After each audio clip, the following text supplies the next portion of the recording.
First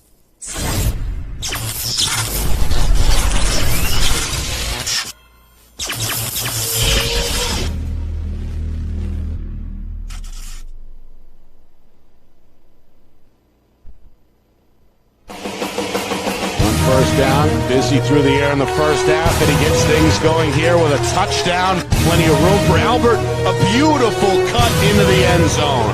Hernandez around the corner.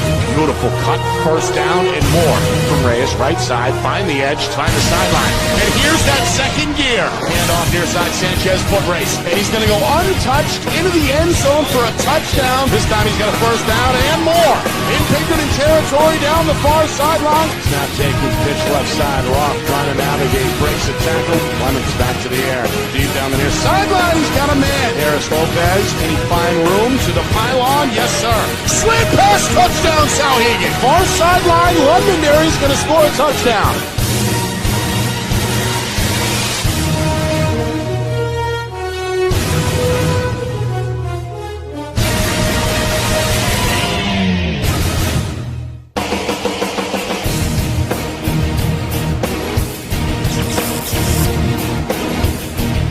Well, hello everyone, and welcome to Exeter. Nick Anastas, Steve Beals with you. It's our Friday Night Lights New Hampshire game of the week between the Bedford Bulldogs and the Exeter Blue Hawks. It's also senior night for Exeter as longtime head coach Bill Ball gathers his troops for battle here in week number 7. Two of the premier programs in Division I clashing with playoff positioning on the line. Exeter comes in at 4-1 overall. Bedford at 4-2. A gathering crowd, a gorgeous night, and what could be, Steve, an instant classic tonight between these two teams. Well, these two teams play each other in lacrosse. They play each other in so many different sports on the girls and the boys side, and the rivalries have been already developed in a reasonably short period of time. What's Bedford High School, 13 years old. And, there's a special feeling when Exeter comes to Bedford and Bedford comes back to Exeter. This game has some really strong importance as far as I think this is a really important game for both, but really important for Bedford because they've got to play a team like Exeter and they've got to come out victorious and push themselves up in that 1A bracket and, establish themselves in the North. All right, we will step aside, come back with the coin toss, the keys to the game, and the kickoff. You're watching our Friday Night Lights New Hampshire game of the week.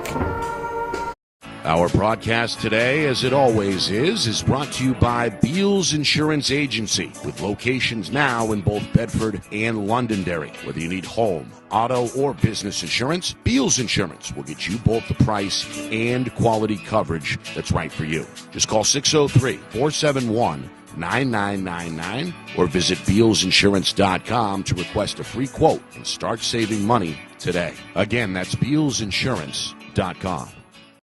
Hey, I'm Chad, the owner of New Hampshire iPhone Repair. We're New Hampshire's most trusted and affordable repair shop for your iPhone, iPad, iPod, and even Android needs. Don't worry, we're affordable, reliable, and we back our parts with a lifetime warranty. And you know what the best part is? No, what? We can repair your phone while you wait. I know, that's why I'm here. Oh, I know, Mrs. Green. Here's your iPad, good as new. Bring your phone into New Hampshire iPhone Repair today.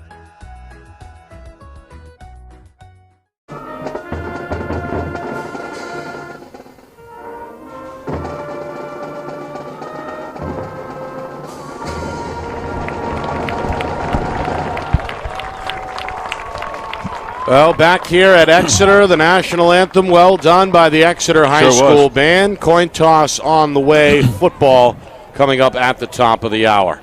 We'd like to welcome you in to our broadcast here from Bill Ball Stadium. We've got a new sponsor in tow tonight. Of course, that's Ulster Property Services, now booking for fall cleanups, snow services, and interior home renovation projects.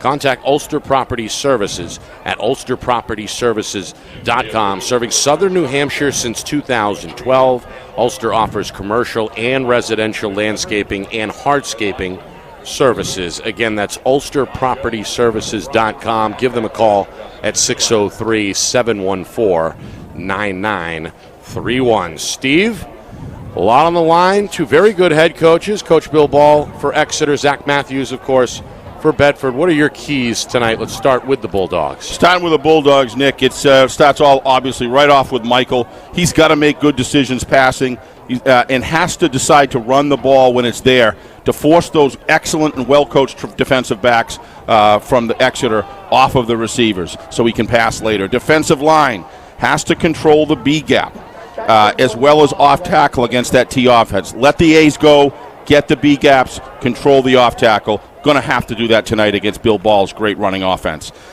Fourth, cover the play action. Critical. Bill Ball, his team calls play action tremendous timing. They gotta be ready for that. More defensive work. And then number 4, create a lot of 3 and outs against Exeter to get Michael the ball. That's critical. On the Exeter side, safeties and corners as well as the outside linebackers have to lock down on the Bedford receivers like they did against Dover last fall in that great game that we did over in Dover. Maintain long clock-killing drives and win the time possession in excess of 65%, Nick, to keep Michael off the field. Coach Bill Ball and quarterback Aiden McGinley, that relationship, he has great relationship with his quarterbacks. That has to be there tonight, and the two of them have to shine as a mission-oriented team going out. And number 4, defensive line has got to get pressure on Michael, or this could be a long night for the Blue Hawks. Yeah. Well, easier said than done. Joe Michael, 3-year starter for Bedford. Going to have to wait as Exeter are going to receive first here to begin the first half. They'll work right to left. They're in their home navy blues with the gray and white lettering. Bedford in their road whites, black pants and helmets with a Bulldog locale on the side. Our referee tonight is Daniel Moylan, a 5-man crew, a veteran crew. Yeah. Under the lights in Exeter. Should be a good night. Temperatures just under 60 degrees and no chance of a shower as that cell system has moved through. Kick at the 20. Up to the 30, 35, lowering the shoulder across the 40. Goes the Blue Hawk returner. Nice return. A power run by Jacob Weiberg, one of these senior running backs that should be showcased tonight with this Blue Hawk T offense. The quarterback, you mentioned him, Steve, Aiden McGinley, 6-foot junior. Number 7 in blue under center tonight to command this rushing attack for Exeter. Yep. Bedford, now they're going to open up with one of their biggest players over the nose of the football. It's Jake Boza, 6'1", 310, number 71 in white, down there at nose tackle. On 1st and 10, it's a run right side. Spinning his way through the hole is Ian Ireland, 5'10", 155-pound tailback, the senior, able to pick up about 3 with a good second effort to set up second down. And nice tackle by 59 George Salakis. Nick, great job. They did exactly one key for one play. They certainly did, and that was strong. It pinched in that off-tackle hole as well as controlled the B gap, and that's what you want to do with Bedford for the rest of the game tonight if they can do it. On 2nd down and 7, Bulldogs crowd the defensive line with 5 hands in the sand. The T, it's a pitch, left side, and stop shy of midfield is Ireland. I'm going to mark him at about the Blue Hawk 49-yard line. That should set up what looks like a 3rd and 3, maybe 3rd to 3.5 here, first minute in the books. Yeah, number 80 for Bedford. Nick, you called his name so many times last night. Kevin Sheridan. Nice tackle by him. Critical on the right side there, or Exeter's, the Blue Hawks left. He's got to pinch down. He's a great athlete. He's got gets great separation. He's got to have a good game tonight for Bedford. All right, 3rd down, H-back off the right tackle, right side. Again, Bedford down with 4 down linemen, 7 in the box. On 3rd and 3, they're going to blow it dead. Flags fly here. Looks like before the play, right? Perhaps a false start. It's our first penalty either way, and the first time we hear from referee Daniel Moylan. Growing crowd, and a good crowd so far. Students dressed in pink. Breast Cancer Awareness Month. We mentioned the Exeter band. Those seniors will be honored at halftime. 21 Blue Hawk football players honored on senior night before the game. I'm not sure if that's not bigger for the parents than it is for the kids, Nick, because I remember that night, and that was one proud evening for me and every parent that goes through it. It's a wonderful time. All right. On 3rd down and 8 now, following the 5-yard penalty. McGinley under center, hands to Ireland up the middle, and he goes nowhere. Stomped out in the hole, George Takakis, the 5'10 senior, on the tackle there for Bedford. Bulldogs force a 3-and-out. Well, there's one key Bedford did. They want to get a lot of 3-and-outs, and that's what they just got right there. On the penalty didn't help on that play at all, but they earned that 3-and-out, Nick. That was terrific stuff right there. Yeah, no gain on that 3rd and long carry. 4th down and 8. And now the officials again going to blow the whistle here, stopping the clock momentarily. With just over 2 minutes gone by. Exeter looks like they're going to punt. They drop back Nathaniel Layton, who is the punter, is standing at his own 26. Again, the officials blow the whistle. Timeout. Bedford. Wow. Call a timeout. That's an interesting timeout. Coach Matthews apparently saw something he did not like. First charged timeout either way, with just 2:15 gone by here first quarter. Well, when you're in away, your team coming in and you're away, you want to make sure that if you've got earned that 3-and-out, you want to execute properly. They want to make sure they punt and they can maintain possession of the ball, Nick, to give Michael a chance to run the offense. Yeah. We mentioned Breast Cancer Awareness Month. A lot of students here from Exeter in pink, but we see the pink socks as well on the Bedford side, so good to see the Bulldogs supporting the cause. Big game for both teams, as we highlighted at the top of the broadcast. Exeter, just one blemish on the schedule, took place a few weeks back on this field. 14-7 defeat against Winnicott. Bedford also lost to the Warriors and also caught an L against Goffstown 2 weeks ago. So Bedford at 4-2. Exeter had one game canceled due to the COVID-19 situation. They are 4-1. Wow, what a good kick. It's a good one by Layton. It's going to take a bounce off the Bedford returner, but it's covered up by the Bulldogs, and now a flag is going to fly. I'm almost wondering, Nick, if they're going to say that the Exeter striker there was too close to the receiver. We'll see. I don't know what else it would be other than that. It wasn't like anyone was held or anything. The football took a bounce and then went off the shin of the sophomore return man, Dominic Tagliaferro, who had been playing very well. We'll see what it is here. It may be, that's the only thing that I can think of. It's going to go against Exeter. Yep, that's what I thought. There you go.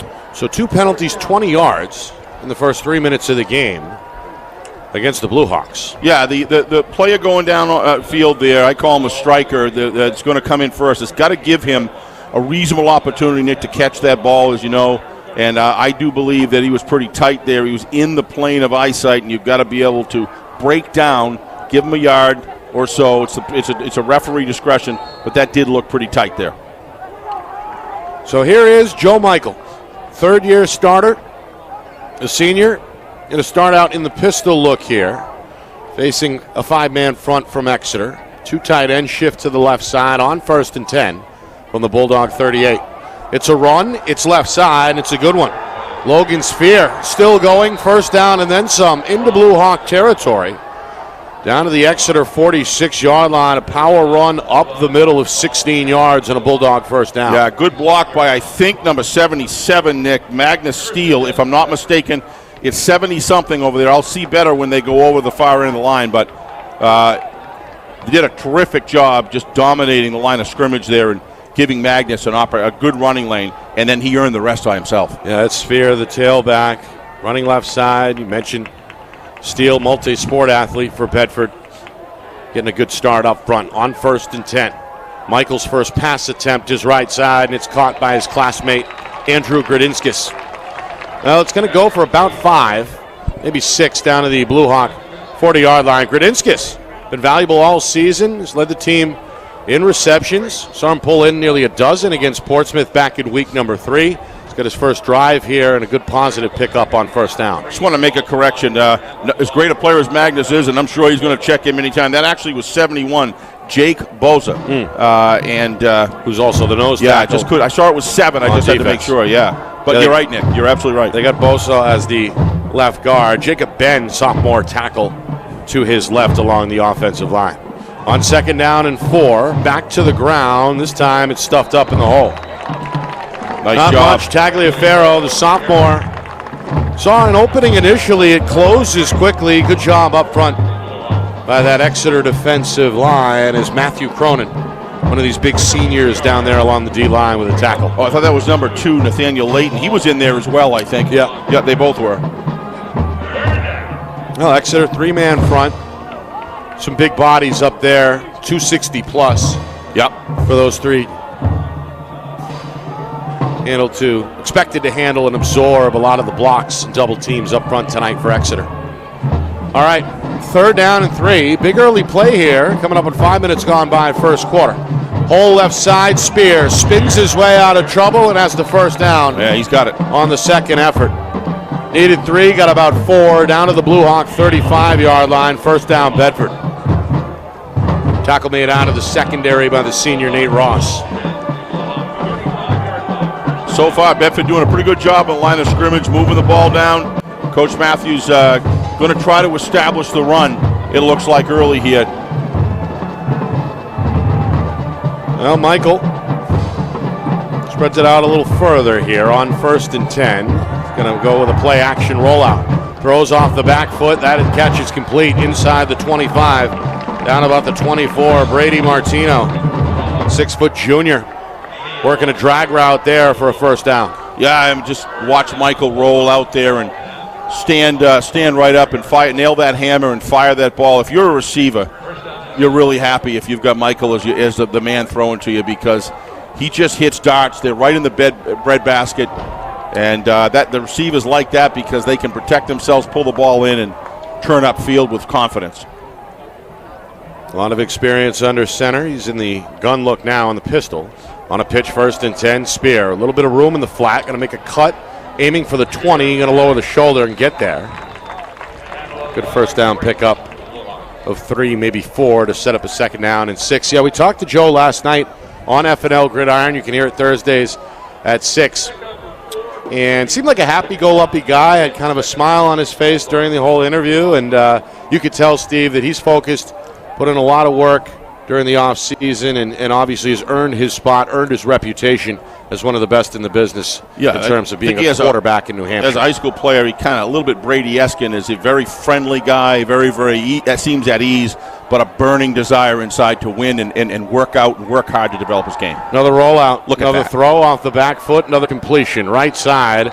This time, the tackle is made just shy of the first down marker. That's Russell Irwin. We'll call his name tonight on both sides of the ball for Bedford. Comes out of the backfield to make that catch. It's a first down for Bedford. I stand corrected. They do give him the first down. They spot the football where? Just outside the 13-yard line. Yeah, a lot of 3 deep here to push the defensive core back, the defensive backfield back, Nick, and then they're releasing that cross pattern, and Michael rolling out and hitting him like a dart.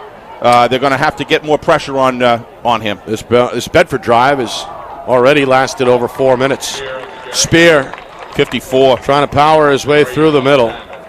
Takes 4 Blue Hawks. Mason Douglas, what a nice job. Bring him down, including Douglas. It's a minimal gain on first down, 2nd and long. Yeah, Douglas stayed square, Nick, to the line, broke down, didn't take it, he followed where the hips went rather than where the juke is, and that's so important in good tackling.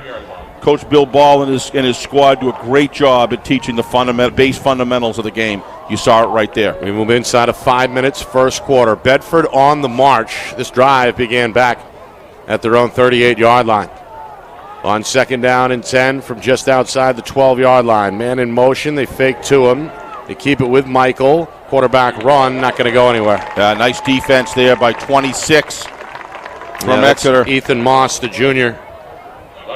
Again, comes out of the secondary to protect that edge. Just a yard gain, and now 3rd down and 9. Did a nice job. These guys staying square to the line, getting separation from the blockers. Nick doing a good job there, controlling that defensive front there.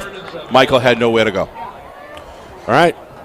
Big play from the 10-yard line. 3rd down and officially 7. Bend but don't break, right? As they look to get the ball inside the 2-yard line to get a fresh set.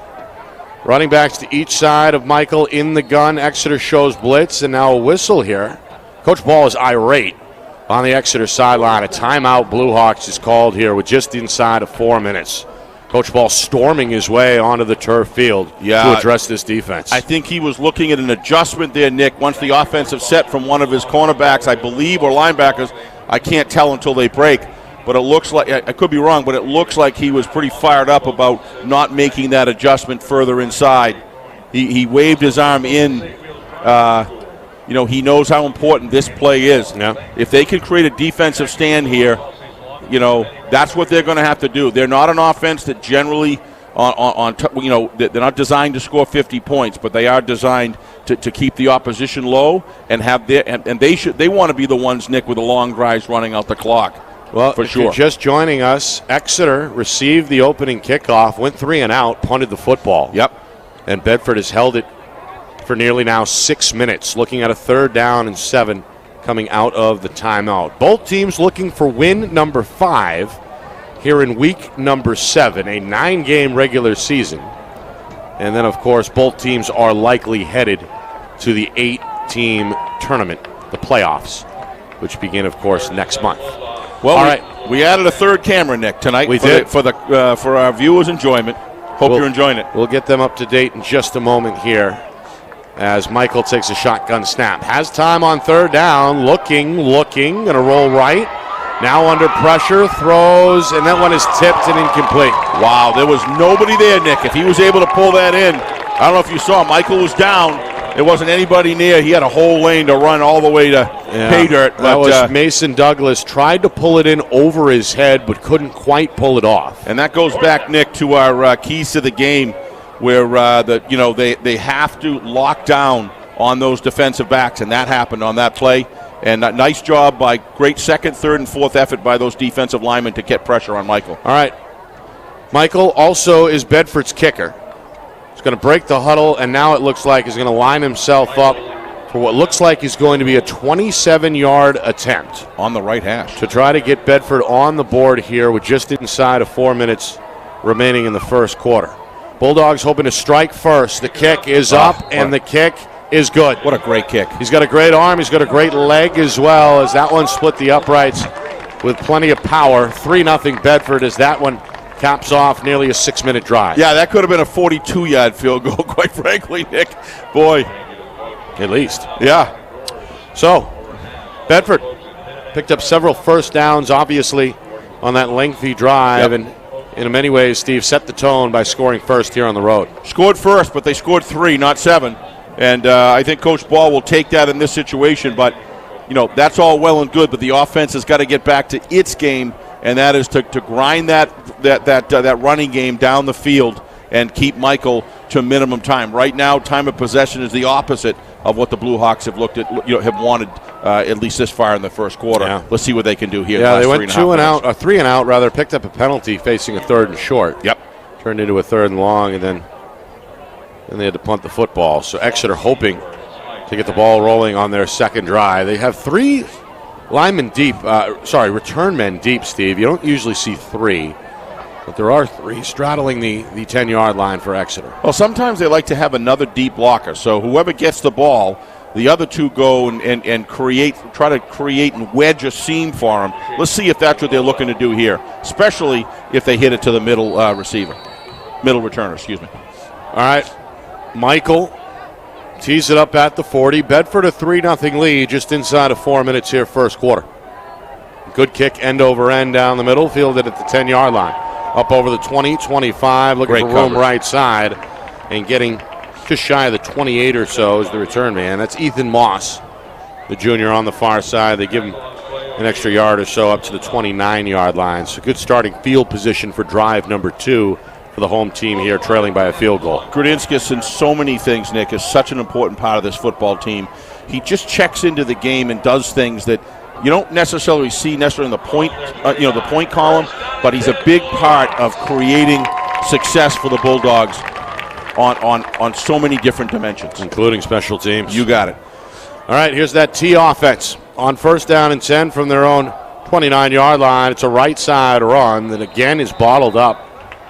Maybe 2, but not much more. Bedford, you see Finn O'Neill, one of the linebackers, seniors. We'll talk about, I'm sure, consistently tonight in there on his first tackle. Yeah, Joe Michael spoke very highly of him last night as one of the leaders, Nick, on the team when you had asked him that question on our Gridiron program last night. For those of you who want to tune in and see some preview, tune into that. And, the archives are up Joe on our YouTube channel, FNL NH Media. He was great to talk to him. Spoke to Joe and Coach Ball last night. All right, McGinley going to roll out for the first time. The quarterback going to throw a pass deep down the near sideline and incomplete. Trying to hook up with one of his tight ends, Edward Petit. Yeah, Aiden looked a little uncomfortable on that throw, Nick. He rolls out, you got to roll out and turn. The key is on your weak side.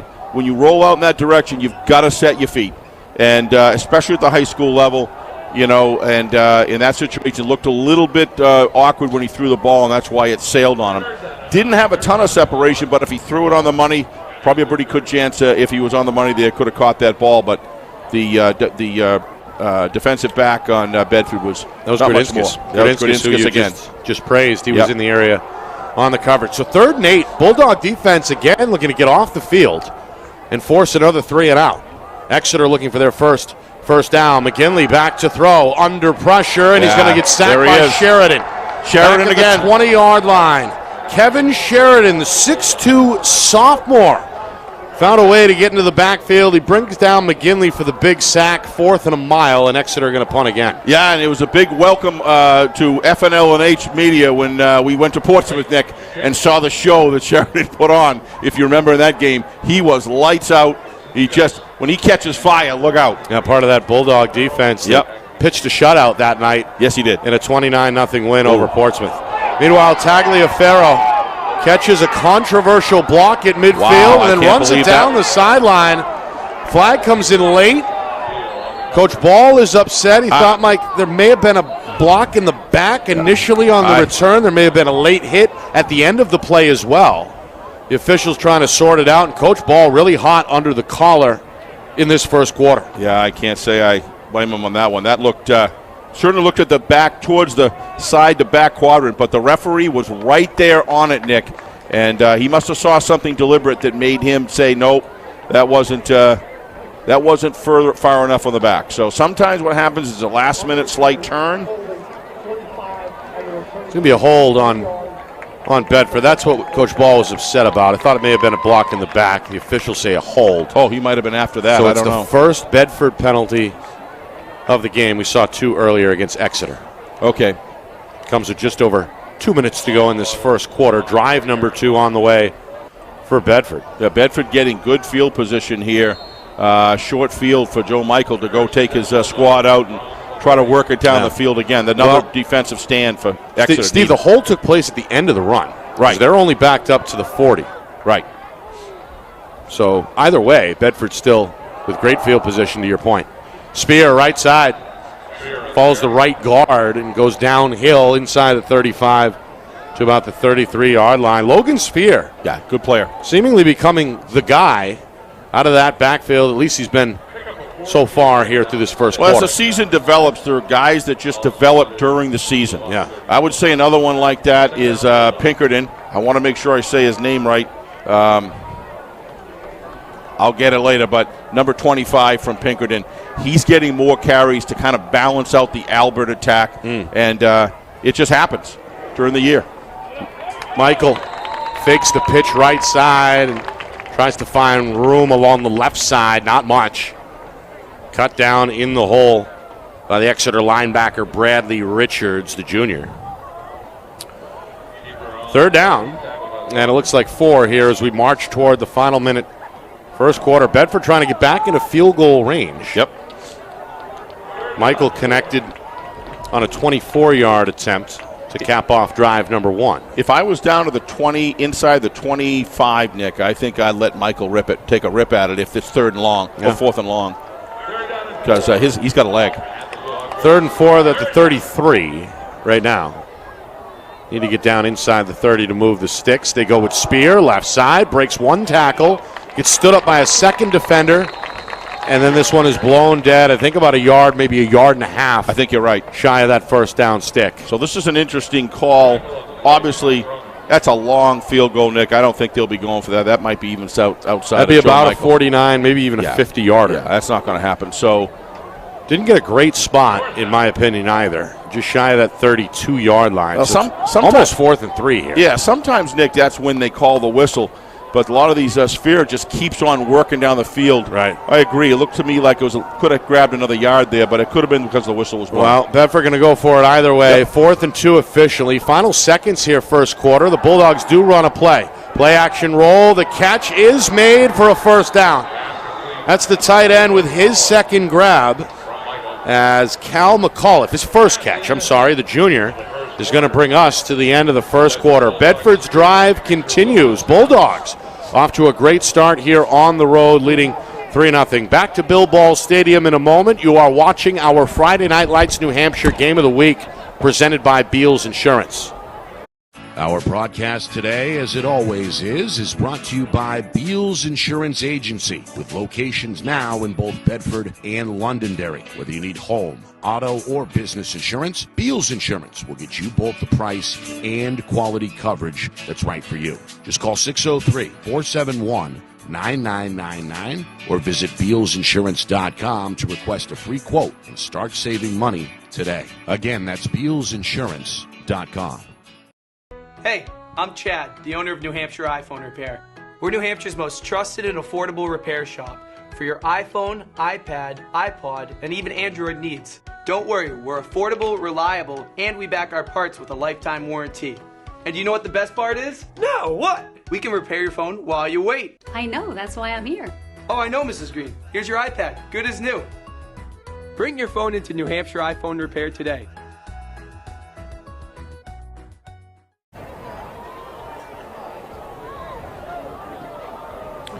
Back here in Exeter, start of the second quarter. It's our Friday Night Lights New Hampshire Game of the Week here on Friday Night Lights New Hampshire. It's presented by Beals Insurance. Tonight's sponsors also include Ulster Property Services and, of course, New Hampshire iPhone Repair. We appreciate both of those companies jumping into our family of advertisers. We appreciate it for sure. All right, second quarter begins with the Bulldogs again heading towards the red zone. They've got a 3-0 lead. They dominated the time of possession in that first quarter. About 9 minutes or so of the 12, the Bulldogs held the ball. Now facing a second and long here, second down and 8 with the ball just inside the 20. So far, Nick, Bedford's hasn't scored. They've scored with the 3 points, but haven't got in the end zone yet. So really working hard here, the Blue Hawks are, to try to keep the defense and keep this score under 7, Nick, and we'll see what happens, but they got to stay stout here. Michael in the pistol on second down and 8 from the Exeter 20. Going to fake the handoff, roll it right side, hit at the line of scrimmage, and dropped in the backfield. What a great defensive surge there, Nick. Goes for about a yard loss. Douglas, who's putting together a pretty good first half, the Exeter linebacker on the stop. So now a third down and 9 with just over a minute gone by second quarter. Yeah, I don't know what your thoughts so far are, but to me, Exeter, once they get inside the 30, Bedford struggles so far, but you got to believe that they're going to release some sort of a running back out of the backfield, or Michael can throw it anywhere with precision on the field. What do we got here? Third down. What a big play. 3rd and 9 officially. Ball just big inside play of the game, Nick. The 21-yard line. Michael, 3 receivers, 2 strong side left, running back in motion left side. That's what I thought. Taken, they throw it to him in the flat. Catch is made here by Ledger Russell, the sophomore, and he is dropped again in the backfield about a yard or so back at about the 22-yard line. Weiberg and company. Damon Grace in there as well, rallying to the football. So again, 4th and long. This looks like it may be another field goal attempt here from Michael. This time, it'll be from about 38 yards out. On the other hash mark this time, Nick. We're going to see the leg from both sides. He connected from 24 on his first try. Again, this one from 38 for the right-footed kicker. Trying to put Bedford up 6-0. Snap, hold, kick. Look at that kick. It's got the leg, and it is good. Able to find its way through the uprights to put the Bulldogs out in front 6-0 here, quieting this large Exeter crowd here in week number 7. Yeah, but Exeter defense is doing what it's got to do, Nick. I mean, it isn't 3rd and outs, but it's 4. They get down in the red zone, and Bedford has not been able to push it in past the goal line yet. But having a player like Michael gradually builds that point spread. What a valuable player this young man is in so many ways. Yeah, he's the real deal. 3-year starter, of course. One of the better players on the Bedford lacrosse team in the spring as well, and we spoke with him last night on FNL Gridiron. You can watch that interview, of course, along with our interview with Coach Ball from last night on our archives. The video's up on our YouTube channel, FNL NH Media. is the handle. While you're there, if you haven't already, subscribe for free. Hit the bell icon. You won't miss a thing as we march down the stretch here late in the regular season. Right, also looking for that 2,000 subscriber milestone as well. So we appreciate it all and appreciate the support. The return. Wow. Trying to crack the 25 up to the 27. That's Exeter's Roger Smith, 5'10 senior. Stop by O'Neill for Bedford, his second tackle. It'll be 1st and 10 for the home team at their own 28. You're seeing defensively on both sides of the ball excellent form tackling, Nick. It's just so important. When you've got to learn how to shed blockers, and you've got to learn how to stay square and stay in that athletic position, whether it's wrestling or tackling in football. It's the same principle, and both of these teams are trained well. All right, 1st and 10. Exeter still seeking their first down after a couple of 3-and-outs in that first quarter. Toss right side. I believe that's Ireland. Yeah, it is. Over the 30 up to the 34. Good. No, that's not Ireland, Steve. It's not. It's 29, that is instead right? Michael DeTore. Yep. And that is the first, or actually, I think it's DeTore. Michael DeTore, his first carry, the junior. Expected to see a little more action tonight. He's not afraid to lower the shoulder. Yeah, he runs hard. We saw him run very well against Winnicott. Yes, we did. And looked good on that run there, an 8-yard pickup, second down and 2. Nobody's been able to stay with Winnicott quite like Exeter has so far this season, Nick, in my opinion. Yeah, that's the closest anyone has come. 14-7 was that score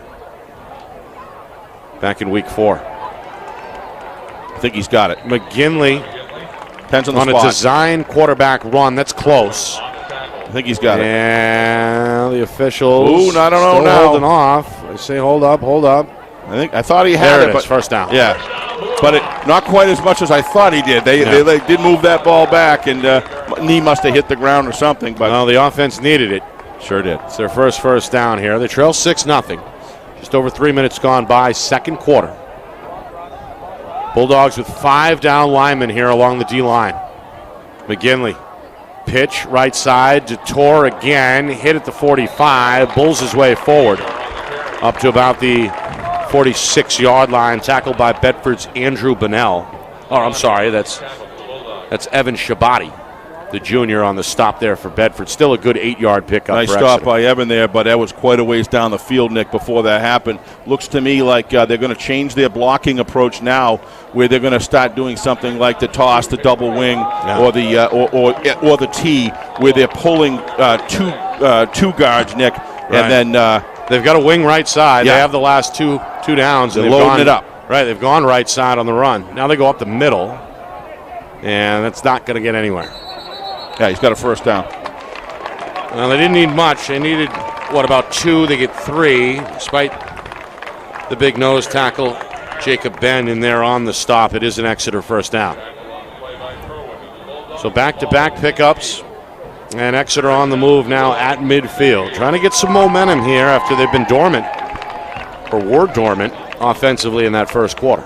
Yeah, I thought right now it's just changing some blocking schemes and changing the approach to loading up the zone on the running game, and it's starting to break opens with some yardage. Back to the traditional T on 1st and 10. McGinley hit in the back and then dragged down by Ben. We'll see where they mark him. Looks like back at the Exeter 47, a 3-yard loss on the sack to set up 2nd and 13. Yeah, the cadence on that play didn't fake Ben out. Watch him here, as if we get a good shot of it. Look at him. He's all the way through. He was firing off the ball before the offensive linemen were, Nick. He timed that perfectly. We're going to have to see. Exeter's going to have to change the cadence calls a little bit if they start getting off that easy. Heading towards the midway point, second quarter. Exeter, after the back up, they're going to get backed up again. DeTore swallowed up. That's one of the captains, Parker Henry Shawn, in the backfield on the stop, and yet again a Bulldog defensive lineman able to slice through that offensive line. That's 2 in a row, so there's obviously a defensive line stunt call, Nick. There he goes. Looks to me like that was a stunt, Nick, where they Exeter now forced there's a good defensive call, regardless. To examine their options here on 3rd down and 16. Backed up at their own 44-yard line. McGinley has thrown 1 pass tonight. This may be the second. Throws it into the flat. Complete left side. That's Weiberg. Has room along the sideline. Looking for the first down. It's going to be stopped, I think, just shy. Tackle made by Gradinskis along the Bedford bench. The officials are going to eyeball it and place it at the 41-yard line. Steve, that's about a yard shy. It'll be 4th down and 1. And you can be sure on that play, you watch him, he does whatever it takes to stay in bounds and keep that clock running. Guarantee you, or don't guarantee you, I'll bet you Coach Ball will be talking about that in films after the game. That's the kind of heady ideas that he puts into the offense. All right, Exeter going to go for it on 4th down and 1. Bedford trying to crowd the line of scrimmage. The Bulldogs jump, and the flags fly. Well, we were talking about cadence, Nick, remember, and Bedford was starting to time the plays, and that's a great job by the offensive coaching unit to force that cadence and force Bedford offsides. It was prime and ready to go, and they got it done. Yeah. There you see Coach Ball working with Aiden McGinley, as he has for 29 years as the head coach, really developing that relationship. Steve, yes. That was one of your keys for Exeter tonight. You're seeing it right there in action. He wants his quarterback to execute his mission. He picks them early, and he grooms them, and he knows that the type of mental toughness and intellect that he wants his quarterbacks to have, and they're lucky to have him lead them. Exeter on the march, 1st down and 10, trying to get on the board, trailing 6-0, heading towards 5 minutes to go first half. The pitch, again, there's nothing. Henry Shawn. He is something else. Marking his territory along the edge for Bedford. Another stop for a loss, 2nd and 11. Watch how difficult he is to block, Nick. You see him over here, breaks right through, gets rid of number 77, and just does a terrific job throwing him aside there with that lanky body, with the long arms, great extension, and excellent technique that's taught to go with it. And a motor in him that just doesn't want to quit. Listed at 6'2", 210. Seems bigger than that. Yeah, certainly longer than that. He plays bigger than that. Let's put it that way. He maximizes his size for sure. Heading towards 4 minutes. Exeter facing a 2nd and 11. Roll out McGinley, right side, hit from behind. Going to roll forward inside the 35. Maybe a yard or two. It'll still be 3rd down and long. Another stop for the Bedford defensive lineman, Ryan Allard, the junior. You watch this on replay if we get it, Nick, how slow it took this play to develop. There's no way with the defensive rush of Bedford this is going to – watch how slow this took to develop. Comes back, way out, lateral, can't do it. Should have turned up immediately. The offensive push is outside, got to turn inside that and run it on the inside. May have gone a little too deep on that rollout. Too deep and too wide. Yep. All right. 3rd and 8. Still managed to pick up 3 in the end. 3rd down and 8. McGinley rolling, looking, hit, and dropped along the sideline. Bedford again able to swarm and rally. That's Parker Bromley, the 6'1 junior on the stop, number 88 in white. 2-yard loss on the play, 4th down and 10. Clock continuing to move, ticking down towards 3 minutes. A fast-moving first half here in Exeter. Blue Hawks still trailing 6-0, and it looks like they're going to go for it yet again on 4th and 11 officially. Yeah, one of the keys of the game for Bedford, Nick, I had was cover the play action. They've done it with precision so far. Every single play action, nobody open, locking down. Big factor because Coach Ball calls that with the expectation it's going to happen. Bedford doing a great job. 4th down and 11. Exeter trying to keep this drive alive from the Bedford 37. McGinley throws it right side, and it's incomplete. Over the head of his intended target. That's Leighton in the flat. Too strong, and Exeter turns the football over on down. So the Bulldog defense prevented a first down throughout the entire first quarter. They knuckle up here outside the 30 to force the stop and hand the ball back to the offense, still with 2:47 to go. Before halftime, Bedford with the ball in a 6-point lead. But that defense for the Blue Hawks, Nick, has kept this to a 6-0 game.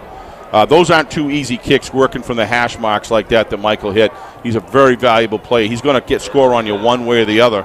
Let's see what he can do here.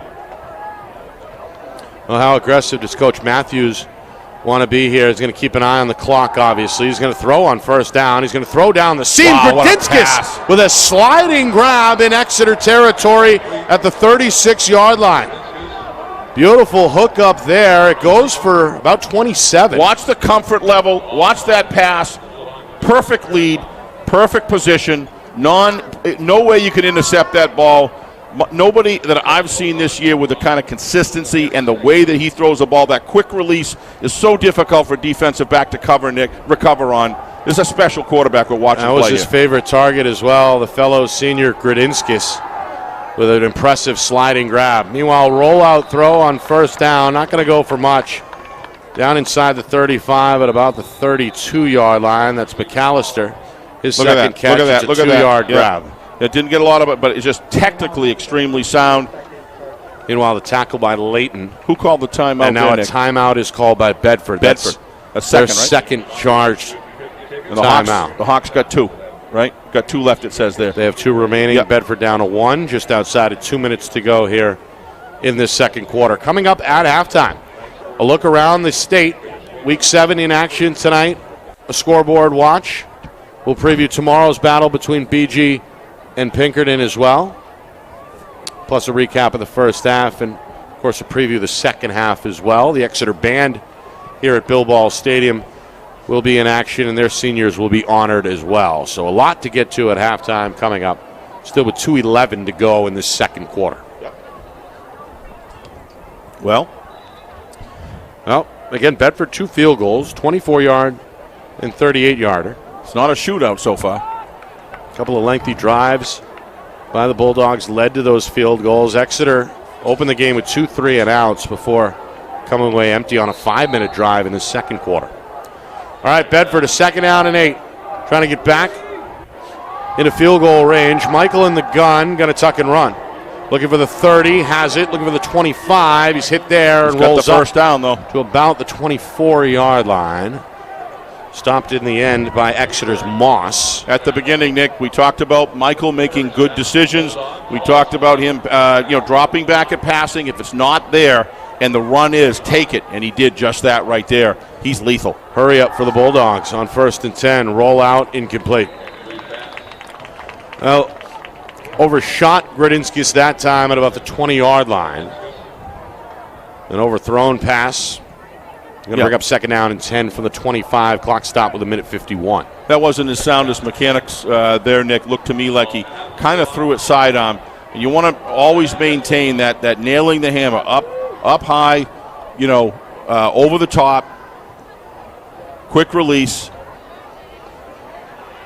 Well, again, 1 timeout and 1:51 from the 25. It just seems when they get inside the 30, Nick, that Exeter's been able to knock Exeter's just doing a great job defending it. We'll see what happens on this drive. They've stayed in this 3-4.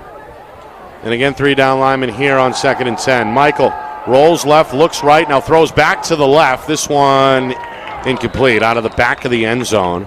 Closest man was the tight end, Henry Shawn. A couple of Blue Hawk defenders in the corner of that end zone as well. So 3rd down and 10, back-to-back incompletions from Michael.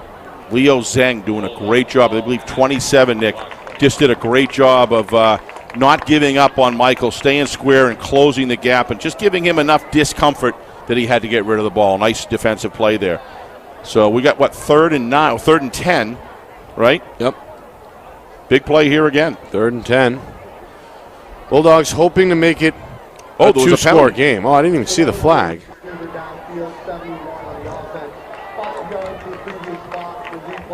That's the right guard, Jake Boza. If I was Bedford, I'd take that. I mean, you're losing 5 yards, Nick, but you get the down back. If you're down in this field, I would say the odds are that that Bedford might not really be too disappointed about getting that. I'm a little surprised. Can you decline that? I think so. I think you can. I think you can. I'm a little surprised that they didn't decline that, Nick. Edge of field goal range, Steve. Right now it's a 47-yard. That's a fair point. As opposed to a 42. So Coach Ball perhaps trying to push it outside. Respecting Michael's leg. There you go. With 1:44 here. 2nd down and 15. And now another flag. Going to get the 5 back. Now it doesn't look so good. Both the head linesman and the side judge threw the flag. Yeah, I wouldn't have. Even so, Nick, and you make a strong point there. I would have declined the penalty, taken 3rd down on the 25, and tried to make the stop there. But you could argue both ways. No problem either way. But moot point now. Because it's back where it was. Back at the 25. Yeah, that's against Exeter. 3rd penalty of this first half against the Blue Hawks. Yep. So basically Bedford makes out because it's basically a do-over. A do-over with on the second down. and 10, right? Yep. All right, they're going to spread it out. Ball on the near hash, 3 receivers, 2 to the strong side right, and the pistol is Michael. Takes the snap, fakes the handoff, steps up in the pocket, has a man. The catch is made. It's a touchdown, Bulldogs. In the end zone is Evan Shabati, the junior, wide open down the seam for the touchdown. It's a 25-yard strike to put Bedford up 12-0. Watch this replay. Watch Michael check on the left side. Completely shields, forgets the receiver. It's all by design. He does a terrific job. He checks off him, and he's wide open coming across the middle there and hits a strike. That's just terrific quarterbacking, and made a nice catch on that ball, too, because he knew he was going to get hit. Watch this. Michael checking off to the left. He has all the gifts in his bag. Yep. Very poised in that pocket. Good protection up front. Now it looks like Bedford, Steve, is going to go for 2. Yeah, I can see that. They've got a 12-0 lead on the board. Why not, right? Michael, of course, the kicker / quarterback in the ladder roll here in the pistol set. And now I think Coach Ball is going to call a timeout. Nope, Bedford going to use their final. Wow. Timeout with 1:38. So Coach Matthews shows them the offensive look. Yep. And now calls a timeout. Yeah, I'm going to go back to that previous touchdown pass, Nick. One of the things that a quarterback has got to do is he's got to be able to sell the fake on the handoff. If you look over here, he checked off to the left and then throw, and that's what creates that separation. As he's looking down there, the safety, the safety and the cornerback, they begin on that other side of the field to just say, okay, he's not coming to me. That play is all by design, and it's all in how the eyes of the quarterback and the positioning of the quarterback sells it. He immediately turned, quick release pass. There was nobody within 7, 8, 9 yards, Nick. And I like the receiver. Who was the one that caught that? I was watching. That was Shabati, his second catch. What a nice job by Evan. Nice catch there by him. He knew he was going to get popped. Yep. And he said, the touchdown's more important than me getting popped. Stayed in there tough. Nice play. Yeah, and DeTora, the center, delivered a pretty good hit. Yeah, he did. Yep. Shabati again able to hang on and give Bedford a 2-score lead here. 12-0, 1:38. The 2-point try on the way. Coming out of the timeout. Spear is the tailback in the pistol. Michael facing a loaded front for Exeter. Snap, throw right side, incomplete. Yeah, got to set himself a little bit better on those outside throws, Nick, to the right. That's 2 in a row. One, he was rolling out. That one there, he stood in there, but just not the kind of form that he's had on all the other passes. There, just a little too quick of a trigger. Incomplete. Too quick. Yep. For Gradinskis, so the 2-point try is no good. So 12-0 Bedford, Steve, 1:38. And so far, so good if you're Zach Matthews, the head coach, now in his 3rd year for Bedford. Gotta like what you see here as far as that's concerned. I think the thing that's impressing me the most is the defense of Bedford making that adjustment when Coach Ball started really racking off some good yardage by the student body right there, and he stayed right and he did it. What I really like coaches do, they keep on attacking it till it stops, but the adjustment was made by Coach Matthews' defensive squad pretty quickly. Yeah. And began to slow that down. Yeah. Well, again, this Bedford defense has looked very good, forcing 2 3-and-outs in the first quarter, and then stopping Exeter on a 4th down in this second quarter. Kept the Blue Hawks off the board. Yeah. And they're making Aiden feel a little uncomfortable, Nick, at quarterback, which is important for Bedford to do, and they're foiling those play action Michael passes. with a squib kick, and Bedford's got it. Wow. Inside the 40-yard line. It may have hit an Exeter up man. Either way, it went 10 yards. It goes right into the breadbasket of one of the gunners. And Coach Matthews rolling the dice here late in the first half, looking to build on this 12-0 lead. Excellent execution, Steve, on the kick. Sure was. And recovered in stride along that far sideline. Special teams with a big play for Bedford. And look at where they are. They're 40 with 1:35. However, they don't have any more timeouts, Nick, so they're going to have to play the out of bounds here pretty effectively. But still 1:35. But plenty of time. At the 40-yard line, 1st down and 10, 3 receivers set. Rolling right is Michael, eyes downfield, throws off the back foot. Catch is made inbounds along that far sideline at the 30 by Gradinskis. His 3rd catch, able to toe the sideline, pull it in, and then step out of bounds to stop the clock. Officially at the 31-yard line. It'll be 2nd and 1. Much better throw there. Oh, he was in bounds. Got 2 feet in there, Nick. Yeah, Grodinskis. That's good camera work again, right there, double-digit grabs earlier this season against Portsmouth. He's been a standout in the receiving game for Bedford and has had a solid first half. Big catch there, a 9-yard pickup, 2nd down and 1 from just outside the 30. Michael rolling out left side, has room, throws on the move. Catch made by Shabati, goes immediately to the ground. Not Shabati, but Grodinskis again. Yep. His second straight grab. They mark him at the 24, and Bedford is ready to go. Inside of a minute, clock ticking. Michael directing traffic, waving his right arm. He's going to load up the right side with 3 receivers. Spear is behind him, 4 down lineman for Exeter. Michael rolls out right side, eyes downfield, looking, going to turn on the Jets. Flag is going to fly. He's going to step out of bounds inside the 20 at about the 19-yard line. But again, there's a penalty flag back at the 28.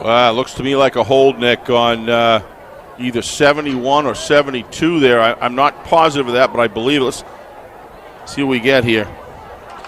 No, it's either Jake Boza or Jake Ben. That's the right side of the offensive line for Bedford. To me, I think it's a personal foul on Bedford. Yeah, I think they may have clipped him or something like that, but he went down pretty quickly on the ground there. That'll be the 4th penalty of this first half against Bedford. We've seen 3 on the other side against Exeter. It's a illegal block. Yeah. That's a big one, 15. It's going to push. Does change the complexion of this Push drive. Bedford way back to the 43-yard line, obviously out of field goal range. And again, the clock down to just 41 seconds here, second quarter. Well, now a timeout. Really want to thank our by sponsors. Bedford. I thought really want to thank our new sponsors, Nick, that have stepped up to help us bring you this game. Yeah. You know, Ulster Property Services, we appreciate them. Fall cleanup, of course, great time to book that service. Winter coming as well.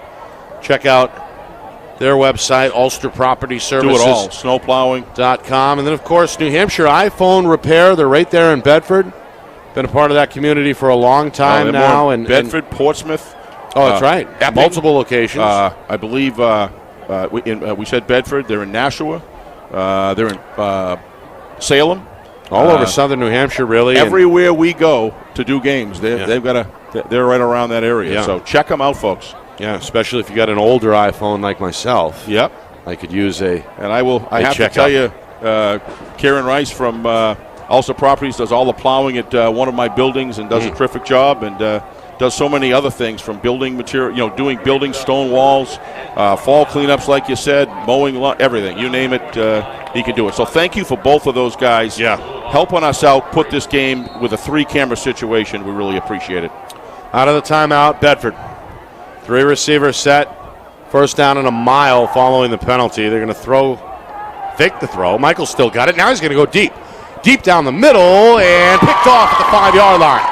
A leaping interception by Exeter's Nate Ross. The senior able to go sky high and pull that one in on his way to the ground. The interception is the first turnover either way. It ends the Bulldog drive, and it sets up Exeter pin deep in their own territory at the own 5, maybe 4-yard line. They're going to spot him way back at the 3. Yeah. Just inside the 3-yard line. Still 32 seconds remaining. Yeah, so the penalty, don't you think? The 15-yarder derails the drive, and then Michael on a deep attempt is intercepted. So now Exeter basically trying to just survive this first half at this point. Going to take a knee inside their own 1-yard line. That's McGinley, who's going to drop to his right knee, start this clock, and I don't think we're going to see another snap before halftime. But we got a big kickoff coming out in the third quarter, opening of the third quarter after the half, Nick, because we're going to Exeter is going to need to do a defensive stand against the Bedford Bulldogs, because the Bedford Bulldogs are going to get the ball. Yeah. Overall, nice half by Bedford Bulldogs. Thought they did some great job on defense. We talked about that. We can talk more later, but you got to get Bedford coming here to Exeter. Done a terrific job so far. The score speaks for itself. 12-0 Bedford at halftime through 2 quarters. Bulldogs threatening to hand Exeter just their 2nd loss of the season. Both teams in search of that 5th win. That's right. All right, coming up at halftime, a look back at the first half. We'll recap the whole thing. Steve and I will preview the second half as well. An out-of-town look at some of the scores statewide. Scoreboard watch here, week number 7 in the NHIAA schedule. Some big matchups in D1 we've got an eye on. We'll get you all those scores, all the stats, and all the info that we can coming up in just a few minutes. Bedford looking good on the road at halftime, leading Exeter by a score of 12-0. Come on, Nick. Come over next to me here so you can see me. Right back to Bill Ball Stadium in just a few moments. You are watching our Friday Night Lights New Hampshire Game of the Week presented by Beals Insurance.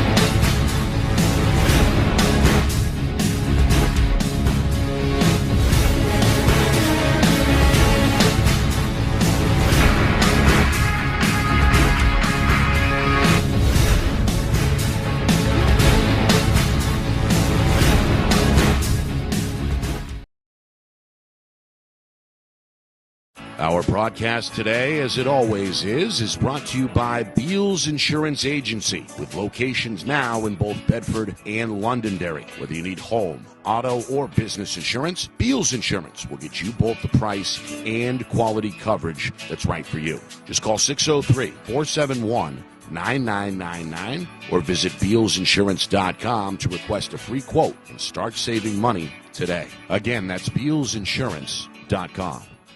You know, we could have a new screen on that baby in less than 15 minutes. I'm Chad, the owner of New Hampshire iPhone Repair. We're New Hampshire's most trusted and convenient device repair shop. We use quality parts, backed by our lifetime warranty. Can you fix my phone? iPhones, iPads, even Androids and tablets. We fix it all! What kind of problems can you fix? Battery problems, screen problems, water damage. Don't live with that broken device any longer. Come on into New Hampshire iPhone Repair, and we'll have you fixed up in 15 minutes. Good as new. Yeah.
Next up, Matthew Cronin.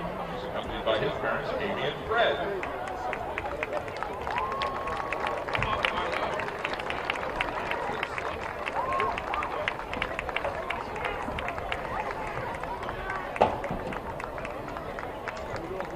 Our next senior, Daniel Dotsbaki.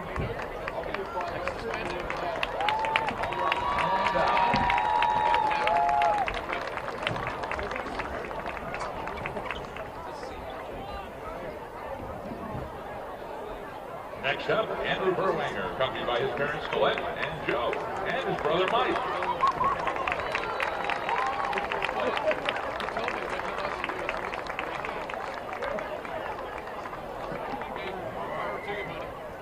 Next up, come on down, Noah Horgan.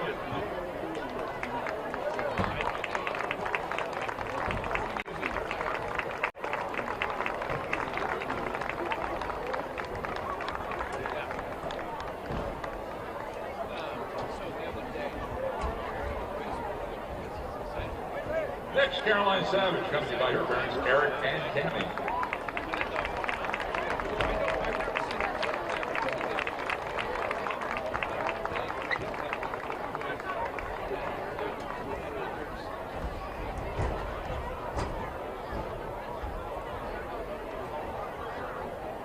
Up next, Liam Samard, accompanied by his parents Jeff and Tanya.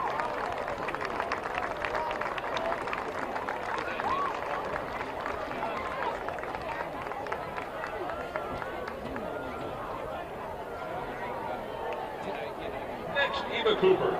She's accompanied by her parents, Ruth Ann and Chris.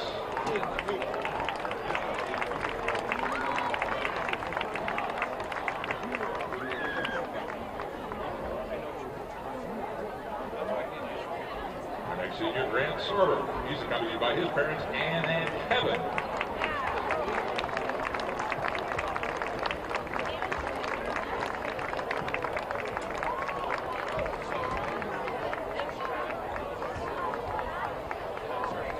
And let's wrap up our senior band members with AJ Mann, accompanied by his parents, Kristen and Joe Mann, and brother Spencer.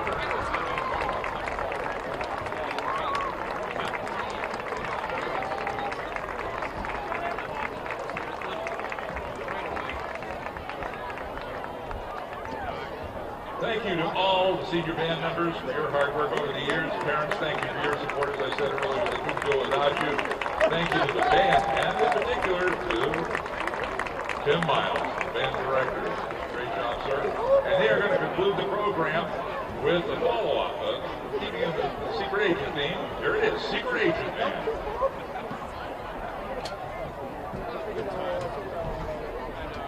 I'll be there soon.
Tim Miles. Thank you, Mr.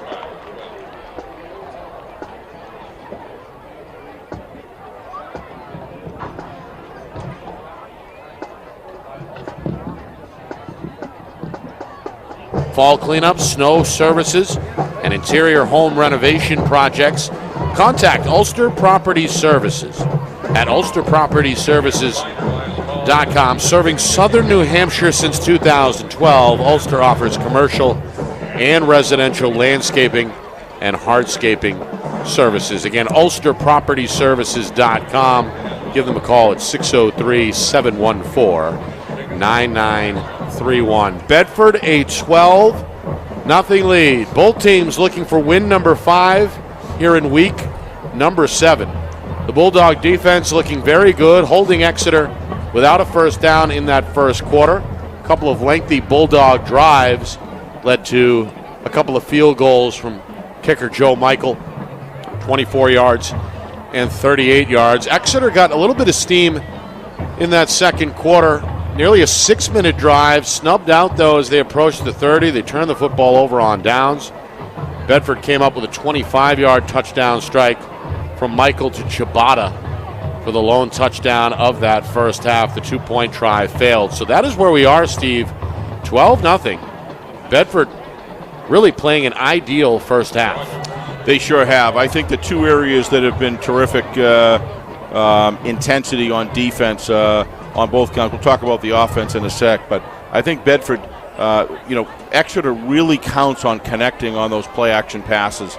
But in order to do that, Nick, you got to be able to successfully run the ball. And they started doing that on the right-hand side like you were talking about earlier that minute ago. And then perfect timing to throw a nice call to throw that play-action pass. And what does Bedford do? They're locked down on those receivers. They picked it up. That's done in the film room, done during practice during the week. I think that's a big part of the game, and I just give the tactics of their defensive line of being able to gain separation and knife their way through and cause havoc for Aiden has been against Aiden McGinley, who's a very good quarterback, well coached, and really is a mission-oriented guy, but he really hasn't been able to get comfortable up there. I think those are two keys. Yeah.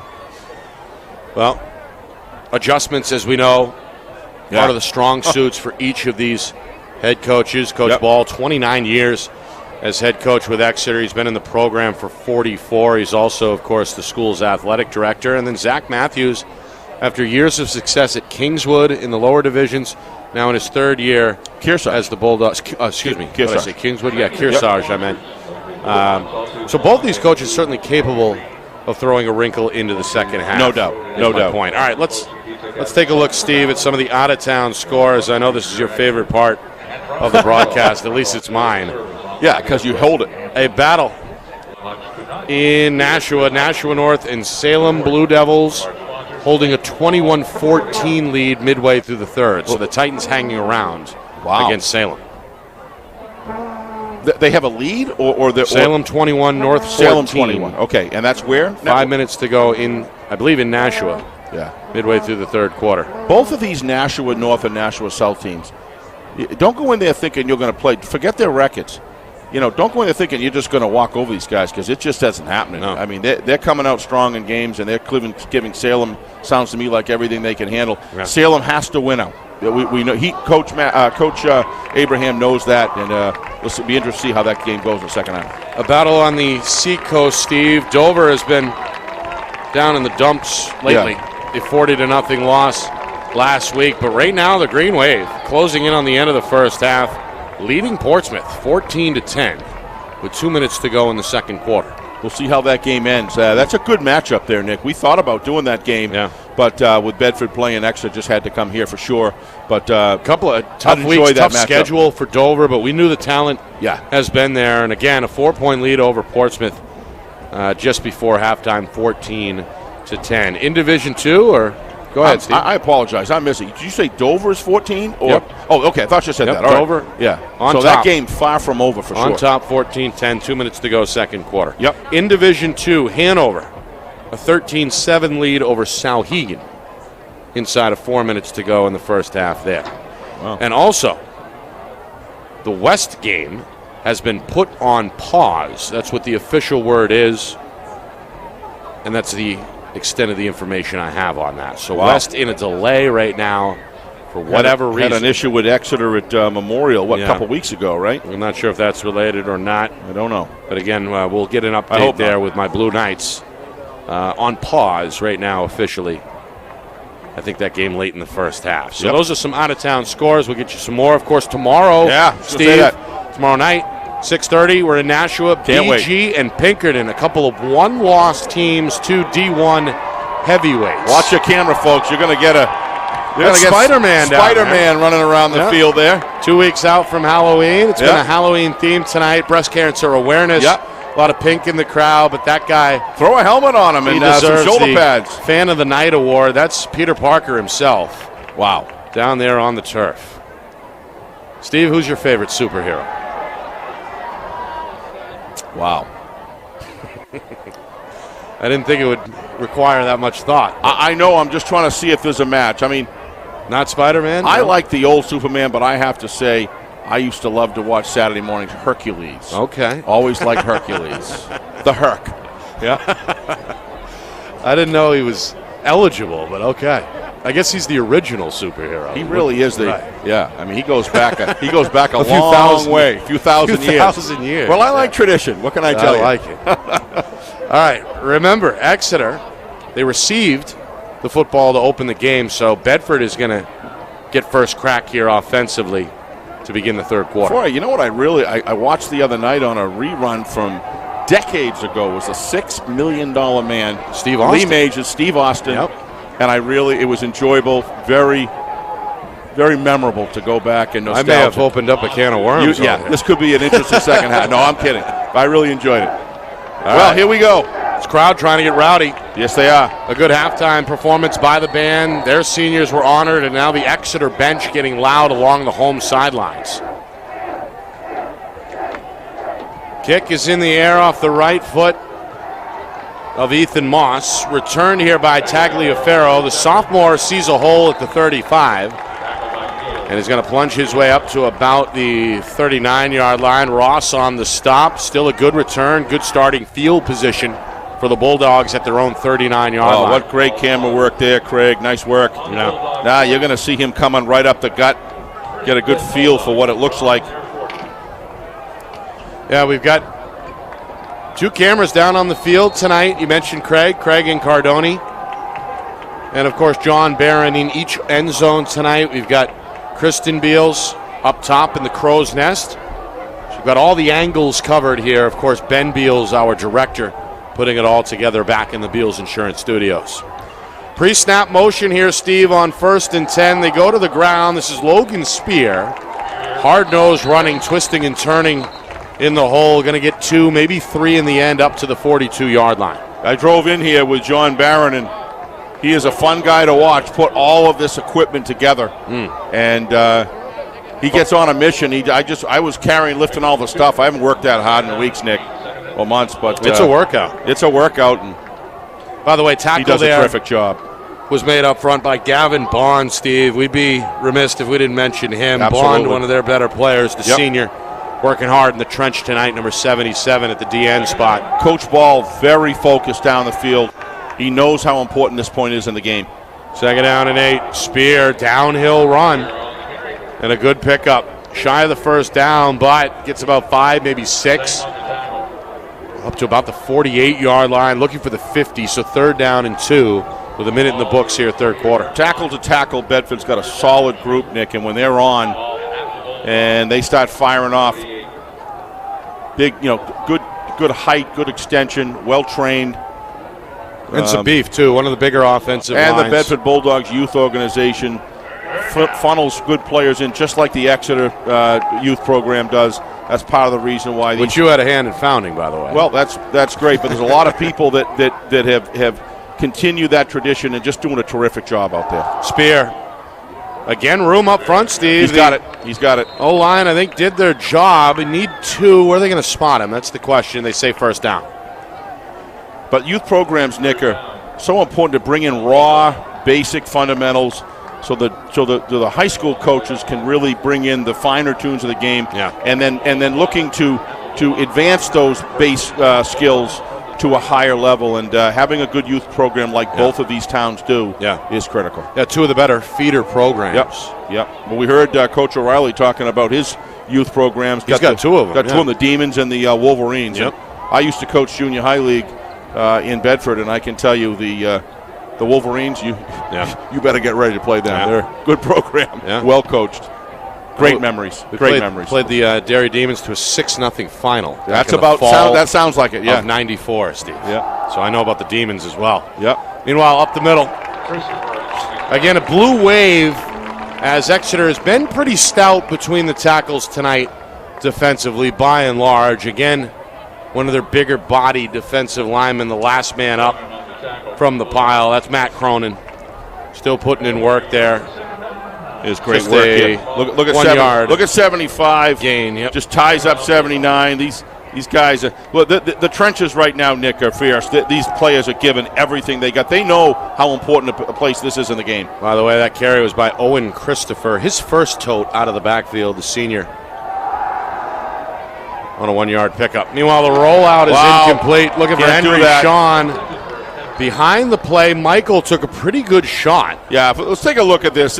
It's close. Could have been called either way, I think. But that's Gavin Bond. I think at the end of the day, you got to give this to the referee. Watch this. Michael goes back, comes over, fully releases the ball. The ball's fully released, and then he now, if he had just slipped to the side, probably would. But they're going to protect the quarterbacks today, Nick. They're defenseless positions, and you got to. There you go, right there. That's just incredible camera work, gentlemen. And referee was right on it. Yeah, that's the back judge, Dustin Dulac, who threw the flag. I think Coach Ball is he's working the officials. He has been really since the first quarter. Yep. He's going to let them know what he feels. He knows just how far to go. Wants them to he sticks up for his players and his team. Yeah. And as he should be doing, as Coach Matthews, we saw in Portsmouth, did the same thing a couple weeks ago. Very important. 3 minutes already gone, Steve. Bedford on the opening drive of the second half. They're in Exeter territory, down inside the 35-yard line, following the penalty. 1st and 10. The toss is right side, and there's another flag. Yeah, I think we're going to get a hold here. I think you're going to get Cronin on the stop. It's either 75 or 88 here. I'm going to watch both of them in this replay. It was Christopher again on the carry. There's 75. Oh, we lost it on the replay. You folks will be able to see it at home. We lost it here. Yeah, it's a hold for sure, Steve. Up front, you called it. Yeah. So back-to-back penalties on back-to-back plays. This one is against the Bulldogs. Yeah, nice movement by the defensive tackle from the Blue Hawks, Nicky. It's Cronin. Yeah, Cronin had him beat and really forced that hold. What a terrific job. Yeah, it's a 3-4 set for Exeter. They've got a few guys rotating up front, Steve, in an effort, I think, to keep those bodies fresh. But primarily tonight, Bond and Cronin have been the two stalwarts. I would agree with that. Defensively for the Blue Hawks. Roger that, Nick. I agree. Bedford a 12-0 lead. They're backed up after the first down penalty. It's 1st and 20. At the Blue Hawk 44, Michael out of the gun, going to throw. Complete near side. Gradinskis breaks a tackle, trying to shift out of another. Hit low and drop shy of the 35-yard line at about the 36. That was a hit. Gets some of that penalty yardage back. Watch this. To set up a second Watch down. It. All clean, all good. This is just good hard football. That's Douglas again. Doug, he's been a tackling machine. He sure has. Half a dozen or so from the second level tonight for Exeter. Yep, he brings it. 4 minutes gone. There's a better shot right here. Watch this one. Watch him come in from the outside there. Stands him up. Look at him coming all the way across from the other side of the field. Great lowers pursuit. the hammer, lowers the boom, and goes. And then he's finished Drops off him, with a big hit there by Bond. Meanwhile, 2nd down and 14. Bedford goes to a dive play here. I think they're going to have it. If you look at where the referee is standing. Well, that's the original. That's the original. I'm sorry. Line of scrimmage. Yeah, I forgot about the penalty. Who has run hard tonight. Again, able to push the pile with those legs always turning. He's finally marked down where? About the 31-yard line. So 3rd down and along 11 here. Nope, sorry, 3rd and 8. 3rd down and 8 on the way. The Bulldogs looking for about the 22-yard line. 5 minutes gone by third quarter. Yeah, probably something. This play, Nick, probably not the most important play of the game, But if Exeter's going to be able to get a drive going, they can't get. They got to make a stop here. Trying to get the defense off the field. Yes. It's already a 5-minute drive. Michael, play action. Excellent protection. Still looking. Going to throw down the near sideline and throw it away. That's the lockdown key that I was talking about. The Coach Ball's team's got to do, and give 68 there on credit going after Michael there. I'm going to give him a shout out there. Well, there is no 68 on the roster. Well, Steve. Whoever he is, he made a good play. I see him he down made there. a good play over the nose of the football. Yeah, No 68 on our rosters, but we'll try to get that name for you. Yep. Meanwhile, a 4th down and 8. This one just outside of field goal range. It would be about a 48-yarder. We saw Michael connect in the first half on kicks from 24 and 38. The official clarifying no flag on that previous play. So, Bedford's going to punt the football, it looks like. Michael dropped back at the 44-yard line on 4th down and 8. Takes a high snap, and the punt is high in the air. It's going to drift towards the near side. Take a bounce at the 1-yard line. Wow, didn't see it down there in the end zone. And Tagliaferro, the gunner, you're right, could not quite mark it coming down out of the dark sky. So it ends up with an Exeter bounce into the end zone. It'll be 1st down and 10. First possession of this third quarter for the Blue Hawks, nearly midway through this third quarter. Number 68, I asked Sherm, the great announcer here at Exeter, what a job he does. Yeah. Russ Warbin is his name, I believe. Russ number 68. Warbin. He does. Want to make sure when you see that kind of effort, Nick, want to make sure he gets recognized. called out. Yeah, absolutely. Did a great job. All right, big one here, huh? 1st and 10. Tough starting field position inside their own 20 for Exeter, trying to get some momentum going. It was hard to find in that first half. B gaps are getting shut right down. Yeah, nothing up the middle there. Yep. No gain. 2nd down and 10. Again, Bedford with size along that D-line, Steve. We've seen it tonight. Jake Boza, 300-pound nose tackle there, clogging up the lane. Size and technique. Watch the technique. Watch how they get separation on that offensive line. Everybody stretched out. And then it's just had somebody faked out just there. a pile of bodies. That means it's run well. Yep. Well, 6 here we minutes, go. third quarter. 2nd down and 9 officially. Bedford with 5 down linemen. McGinley under center. Turns to his right. No, it's not McGinley. It's a new quarterback who has a completion. This is the tour across the 40 up to the 43. The ball came out at the end of the run, but they say he was down, and they're going to mark him all the way up to the 45-yard line. That's a completion for Evan Pafford. Yeah. The junior, able to go over the top. We saw McGinley the entire first half. We see Pafford here on the opening drive for Exeter this third quarter. It's a good completion of nearly 25 Watch yards. how he hides the ball here. Does Exeter a with a great first down. job. Stayed there with good form. Took a hit at the end and They needed that, Nick. stood his ground. So first down. And I believe this is McGinley back under center. No, they stay with Pafford. He tosses the ball, and here's a good run. Yeah, sure. Across midfield, it goes 7, maybe 8 yards. 29. Solid run for Detour. Yeah. You know what I like he did there, Nick? Watch him Stopped by watch him Sheridan. cut inside. He's smart enough to cut inside there. 74. Just terrific job blocking. But the big thing there is he read his block correctly and turned up. He actually could have turned up even earlier. But the fact is, That's Ethan Ranowska on the block. yeah, nice run. Nice block. Goes for 7, 2nd down and 3 at the Bulldog 48. Play action throw is tipped and incomplete. Looking for the tight end. A lot of traffic there. Over the middle. Quick release there from Pafford. Could not hooked up with Ryan Graney, the big 6'3 junior tight end. So 3rd down and 3. Everything on the table. Pafford going to stay in the game. You know what's really important here, Nick? Not sure if McGinley took a shot in that first half. Maybe I don't shaken know. out. He didn't look comfortable in the first half, Nick, to be honest with you. Aiden's a good quarterback, but He was on the ground a few times. on the ground, they caused a lot of havoc against him in the backfield for sure. Inside of 5 minutes, third quarter. 3rd down and 3. Bulldogs looking for a stop. Exeter going to pitch left side. Hit in the backfield. Rolls forward and is down, I think, It's going to be an interesting call. just short of that Yeah, first down. he's a Detour good yard. looking for the marker, and they're going to spot him a yard shy. just inside. I guess the football between the 46 It's a long one. and 47-yard line. He's going to get to the 45, so fourth down and about 4 feet. This is when I really love football, get the time in the football game, Nick, towards the end of the third quarter. Yeah. When you got a game close enough where it's still in hand. Marching towards 4 minutes. The Exeter crowd stomping on the bleachers here at Bill Ball Stadium. Fourth down and 1. Inside handoff, first down. A power run up the middle. That's Weiberg.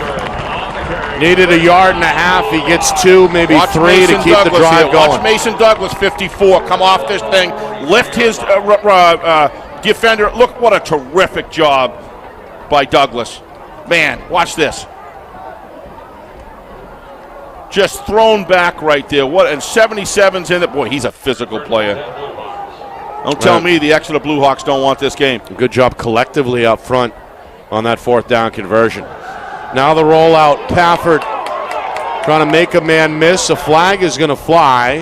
He's going to shake and bake down inside the 40. This is going to be an interesting call. At about the 39-yard line. Again, a flag is back down at about the 42. Way behind the play, Nick. I'd be very interested to see what this is. I think it was thrown by the side judge. Yeah. On this near side. Yeah, Coach Paul's wondering what is going on here. That wasn't even near the play. Be very interested to see what that is. Great camera work, guys. Yeah, the shots have been spot on tonight. It's a hold, Steve. Yeah. That's painful right there for the Bluehawks, Nick. We saw a penalty derail the opening drive back in the first quarter. Yeah. When they were right around this part of the field, just outside the 35-yard line. They took a penalty in the second quarter right around this spot of the field as well. It's against Bedford, Steve. I think it is. Jumped It's the a gun. hold. Yeah. That makes more sense. It's a defensive hold. That makes more in the sense. backfield. Okay, that does make sense. So Bedford, their second penalty of this third quarter. Well, he was looking downfield. If you saw him, he was straddling the ball, looking downfield. Probably, saw the separation, and he got held. The receiver got held. I'm sure that just makes more sense. First down and 10. Ball inside the 30. Exeter. They've been held outside the red zone tonight, trying to make their first trip inside the 20. They'll do it here. Detor breaks a tackle. Foot race, touchdown, Exeter. No flag. A terrific run by the senior Michael Detor, the junior. Able to burst through an arm tackle and then take it to the house. It's a 29-yard touchdown run, and it finally puts Exeter on the board now at 12-6. 54, 77. That offensive line, Nick, was firing off the ball with physicality that they didn't play with in the first half. That's give the runner and give the blockers on that play just all the credit in the world. What a terrific drive for Exeter. They had to have that. We've got ourselves a game with two great football teams. Now the extra point try. This is Ethan Moss, the junior, the right-footed kicker. Going to swing the leg. This one is up and good. So, Exeter, they tap off. 74, 79. Nearly an 80-yard drive in 3 minutes and get themselves on the board. Now a one-score game again. Bedford still out in front, 12-7. What's really important about that drive, Nick, is it lasted quite a few minutes there, and that gave that defense of the Bluehawks a badly needed rest. And we've got ourselves a 12-7 game in the end of the third. I mean, Nick, isn't this what you expected? It is what I did. What I expected for sure. Yeah.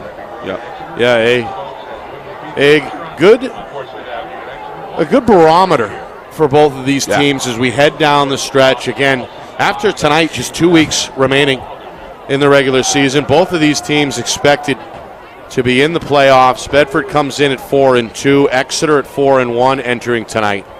Both looking for that fifth win. Right, Nick. Somebody's going to lose this football game. Yeah. But do they lose it 27-7, or do they? Is it 14 or 12-10 or something like that? You know what I'm saying? Both teams got to come out of this game with respect, and they will. This game's tightening up right now. Very important to see what Michael's going to do when he gets the ball. Return left side across the 30. Slicing his way, Christopher still alive at the 25, Nice leans forward up to about the 39-yard line. Boy, he's elusive. Yeah, good run, Christopher. Member of this Bulldog backfield, part of the return team as well, with a good one there. So 1st and 10, Bedford has had good starting field position by and large tonight, and we'll have so here with just inside of 3 minutes to go in this third quarter. Watch, if we get a replay on that return, watch the forward lean by Christopher and the leg drive. Just didn't quit. Kept on bringing it. Well, it looks like they're coming out on the line now. So, The special teams been big tonight. Bedford recovered an onside kick late in the second quarter.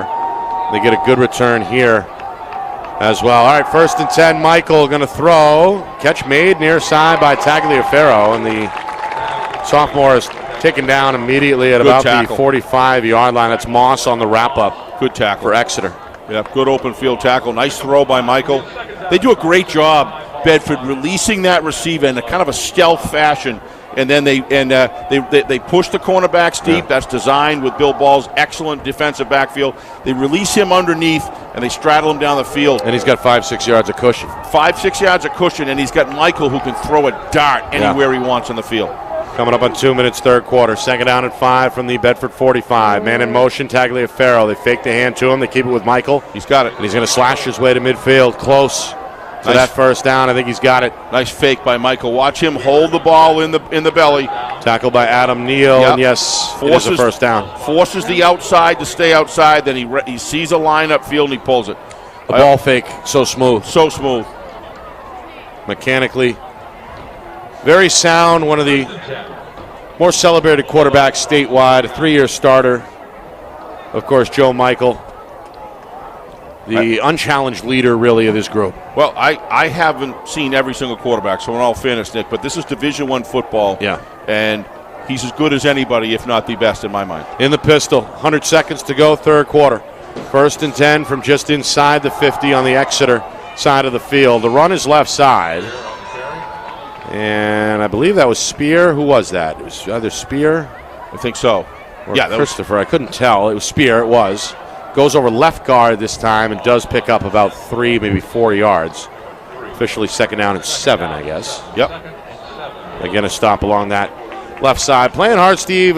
Damon Grace in there on the tackle. One of the guys on the edge for Exeter. 22 in blue. Does a little bit of everything in coverage and against the run fit. So a good job on that tackle. And now Bedford facing a 2nd down and 7 as we enter this final minute, third quarter. Bulldogs looking to extend a 12-7 lead. Tagliaferro in motion. They pitch the other way. It's Spear left side. Picks up a block. Leans forward down inside the 45. About the 44-yard line. Swallowed up quickly. Leighton over there. Some popping going on. One of the guys on the stop. Some hard hitting along that edge. Also from the safety spot, Bradley Richards was there. So Bedford, with 30 seconds now to go, facing a 3rd and 6. These are two teams that could wind up playing each other again, possibly. Yeah. Very possibly. But Winnicott, Bedford, Exeter, The North Conference faces the East. Yep, that's correct. While the South will face the West this season in Goffstown. postseason play. On the rollout, Michael's pass. got a man. Beautiful. Catch on the run. McAuliffe, the junior, down inside the 30. That's his 3rd grab tonight. Spotted at the 28-yard line. Neal, another tackle for Exeter. Watch the form. Watch he rolls out. Look at that. Look where he caught that ball. Right in stride. That allows him to turn upfield, lower his shoulder, grab another 5 yards, Nick. And that's going to bring us to the end of the third quarter. Exeter gets on the board. They make it a 1-score game again. However, Bedford still with the lead. Will the Bulldogs pull off the upset on the road, or will Exeter find some fourth quarter magic? We begin to find out next. You are watching our Friday Night Lights New Hampshire Game of the Week, presented by Beals Insurance.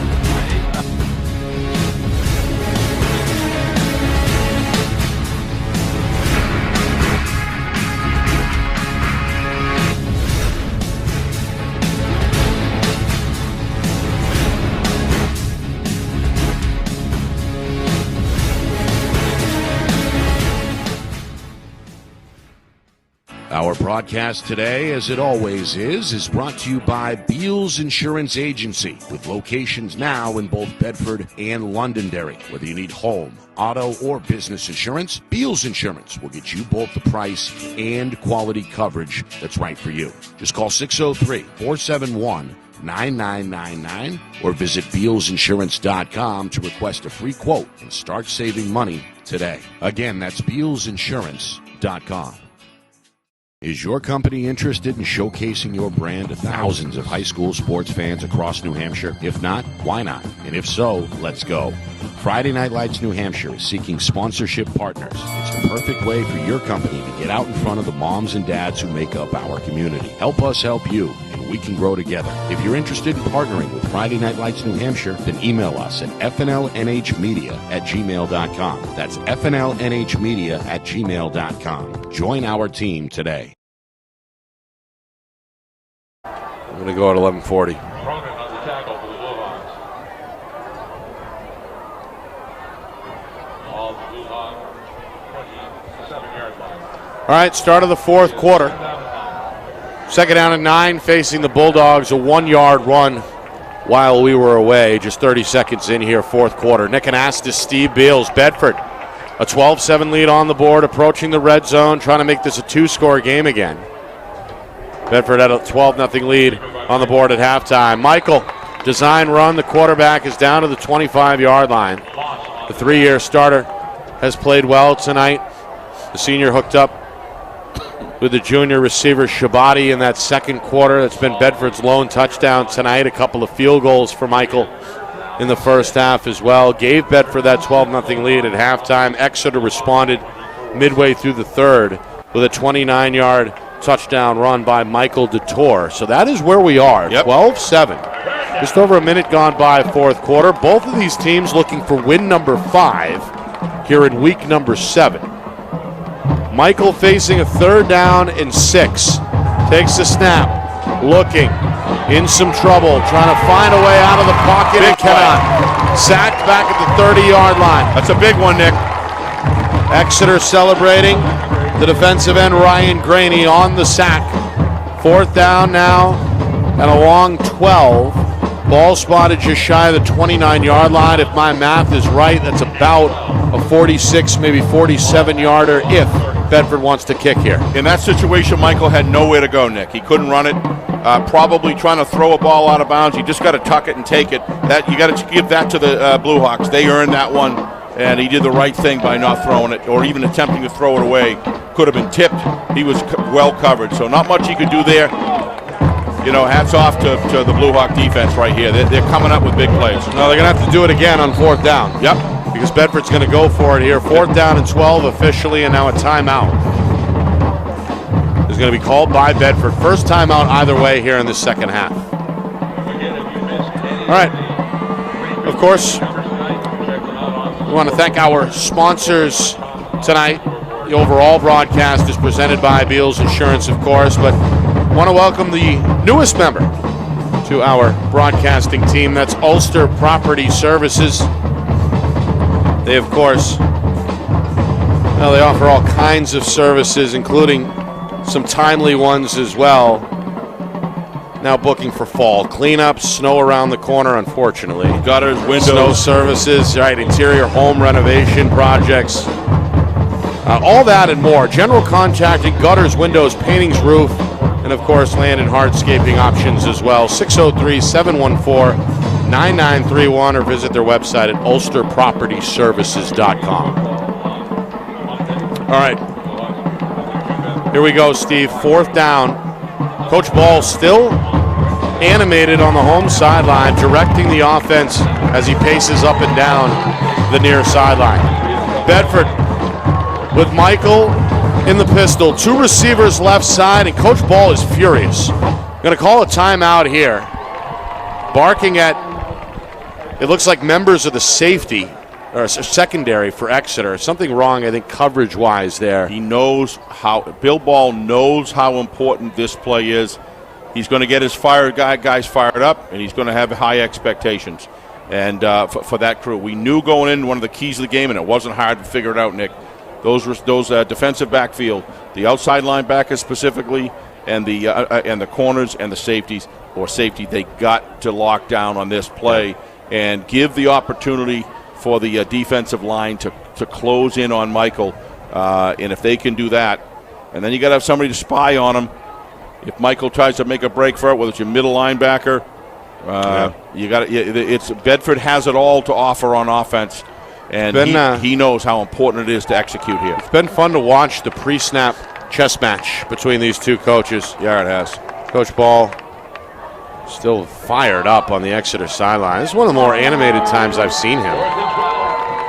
His club has trailed most of the way. He knows that his defense needs a stop here. They're going to roll out Michael. Bedford looking for a 4th and 12. They air it out into the end zone. A jump ball. It's incomplete.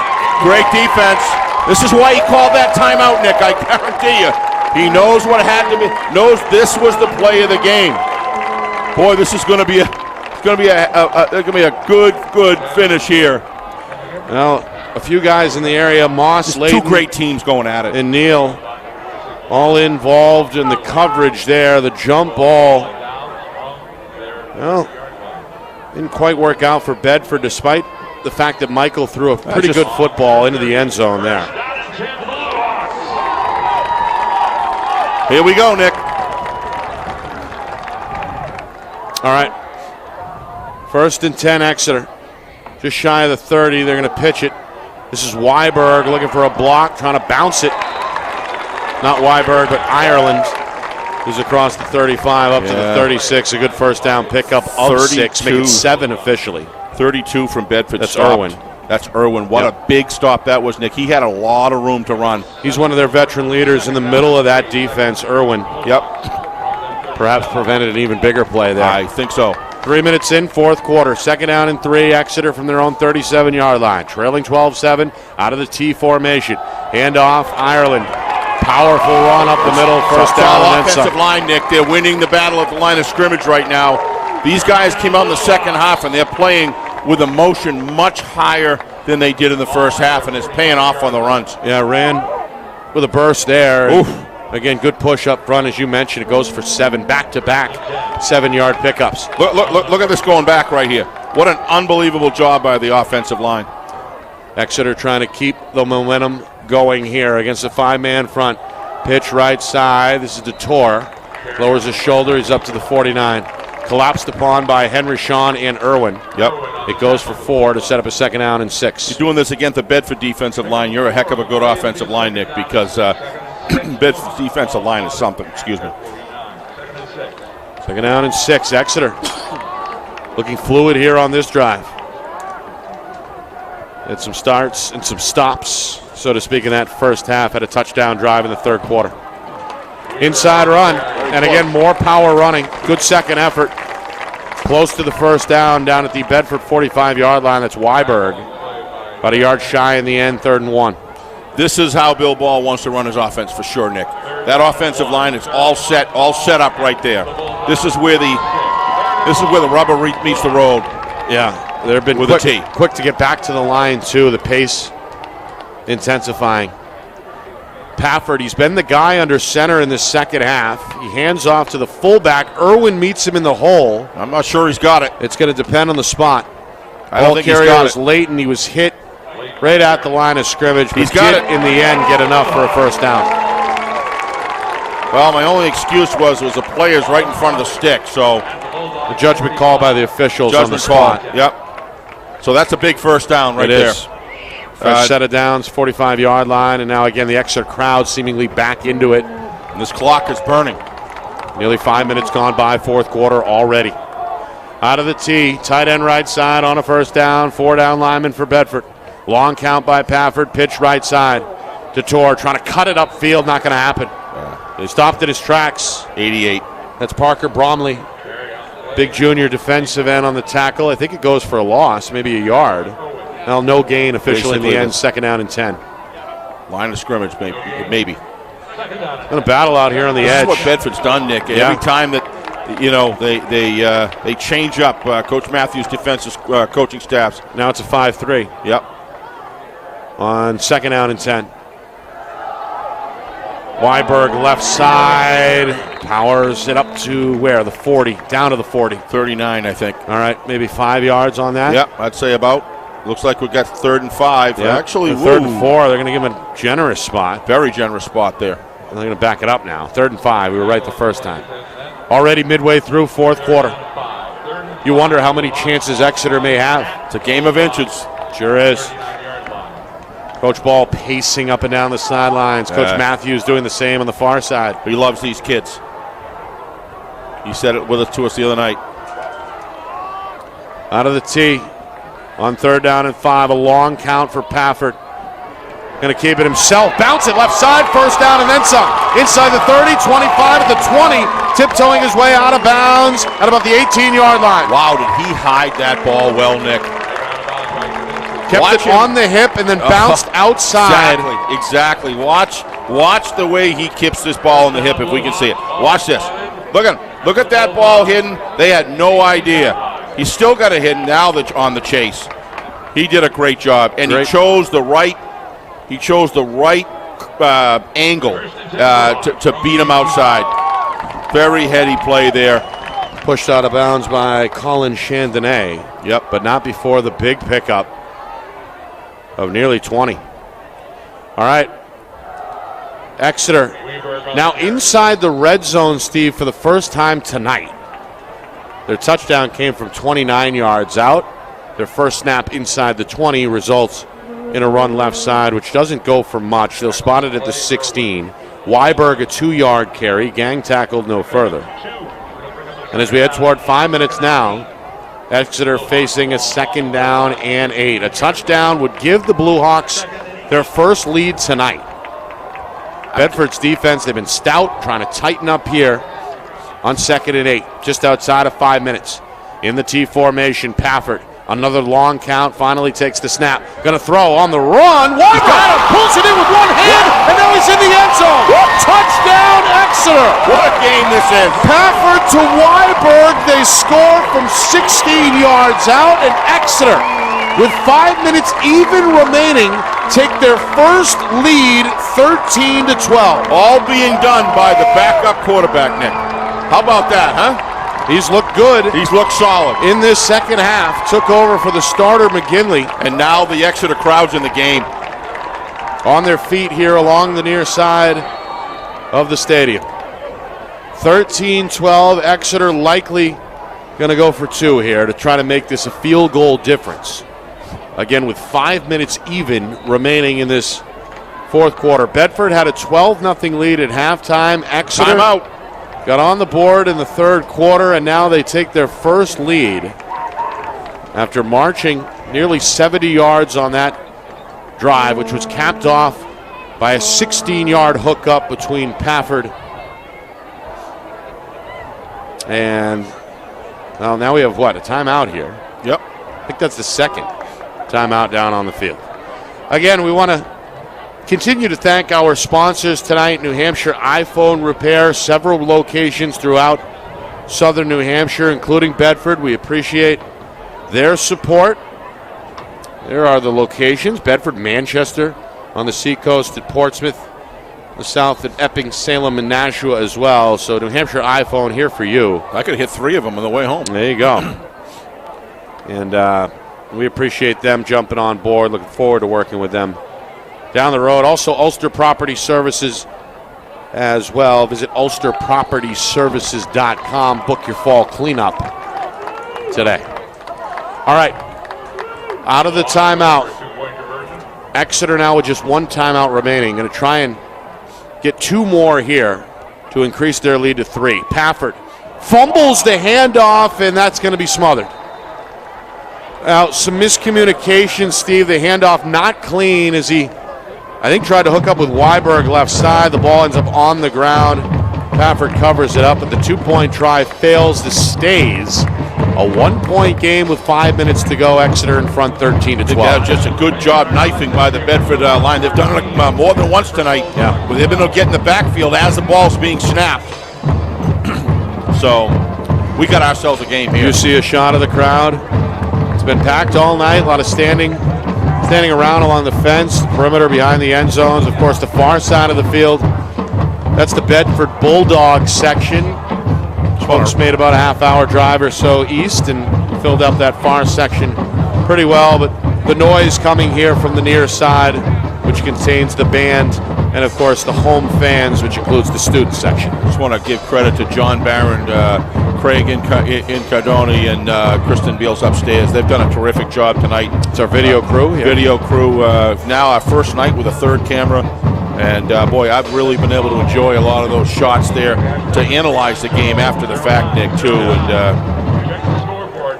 want to deliver the best product we can to our viewers. Yeah, appreciate your support.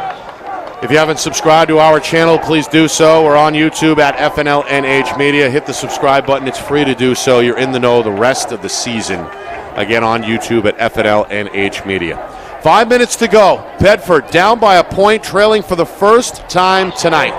The kick from Moss is a good one. It causes Tagliaferro make that Christopher to backtrack and field this one on the bounce at the 5, across the 10, up to the 20, and spun down out of the 22-yard line. A flag flies late. Wonder what that is. That's the line judge, Michael Grondin, who threw the flag. We'll see if we can see it on replay. Well, a couple of Exeter defenders in there, and it's against Bedford. A block in the back, Steve, at the tail end of that return. That's really going to hinder the Bulldogs here. Their starting field position now is going to be backed up inside the 10-yard line. It's an illegal block in the back. So Bedford, you called it, had a few penalties tonight, Steve, starting to catch up with them. Yep. So it's going to be backed up in the end. So far for me, the Nick, Bulldog 11-yard line. Yeah, Pafford's done a great job coming in, backing up Aiden, and the second thing is this offensive line has just come out on for the Blue Hawks on fire in the second half. Yeah, they've looked good tonight for sure. And the defense now is fresh. Yeah, because they've got a little bit of that offense we talked about earlier. So important in this offense to slowly grind it down the field. All right, final 4:54. Bedford got to go 89 yards to the end zone. Maybe not quite that far to get into field goal range. They're down a point. They roll out on 1st and 10, and there's the hookup. It's been an effective combo tonight. And Bedford's going to pick up about 15 yards there. Catch number 4 for the junior tight end, Cal McAuliffe, who has been excellent tonight. Here's Coach Matthews now taking a page out of the Bill Ball playbook, right in the ear of his quarterback, establishing that one-on-one communication. Favorite part of the game, both of these coaches. I saw Coach Matthews, and I said, hey, we had Joe on last night. You watched this? Yeah. I said, I thought he did really good. He says, I did too. Yeah, Joe. Very proud of his team. Tough kid to root against for sure. Sure is. Enjoyed our time with him last night. Meanwhile, down the middle, incomplete. Oh, nice play by number 8. Looking for Gradinskis. That's Nate Ross on the coverage. The 6'1" senior looked like his right hand on the football. It batted away, incomplete. 2nd down and 10. And remember, the defensive player has just as much right to go after the ball as the offensive player.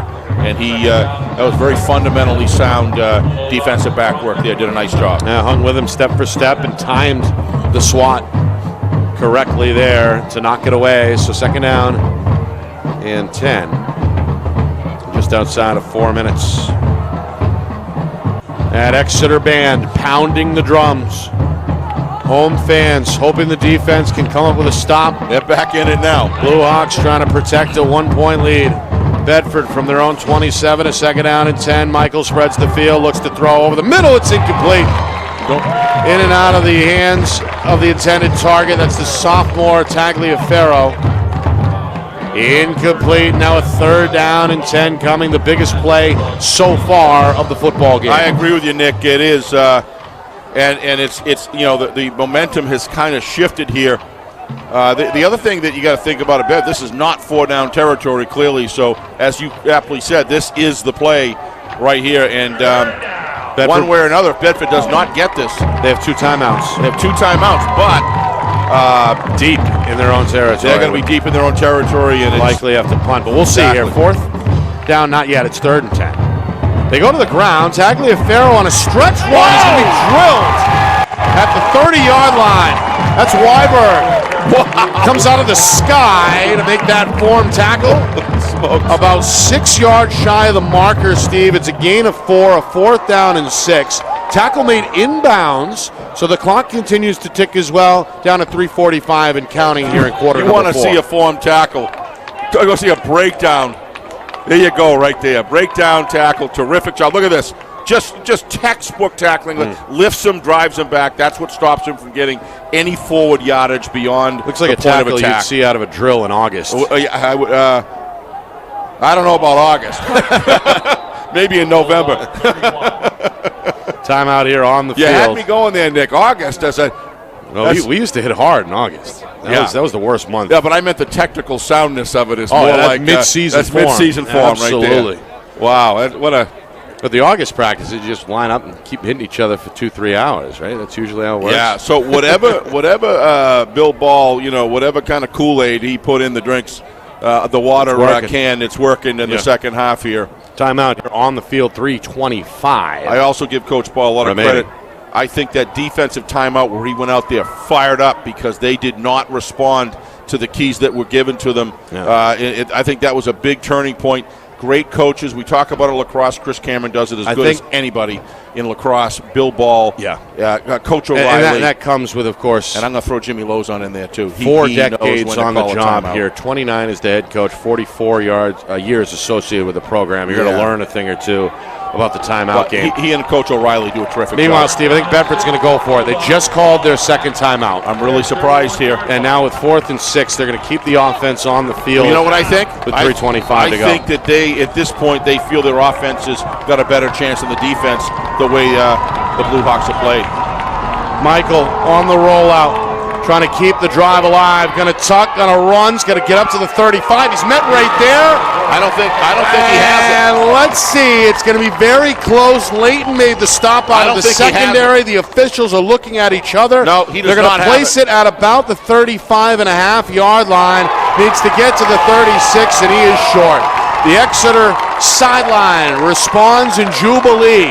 The defense, they get the stop they needed. They get the football back, and with just 3:14 to go, Bedford is left with only a timeout, still trailing by a point, 13-12. I do understand that with the time on the clock and the nature of this game, with the offense being able to deliver it hard, I understand Matthews' call. I don't think at the end of the day I would have done that. I think I would have kicked it and trusted my good defense, but you can't argue with a call because, at this You'd point. seen the way Exeter moved the football. Yeah, that's right, and he saw that, and he said to himself, it takes a lot of guts to make that call. Yeah. But game's far from over. Yep. Exeter now going to look to run as much time off this clock as possible to protect this 1-point lead. They stay with Weiberg and the senior. Shifty.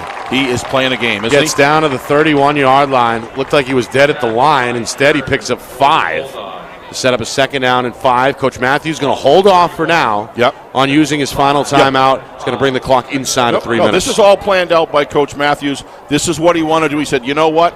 If we're going to give the defense a chance, I want to go forth. The defense has got to stand up, and then we've got a high-paced 2-minute offense that we can get down the field with Michael. You can make that happen. It's going to be difficult, but it can be done. 2nd down and 5. Clock still ticking.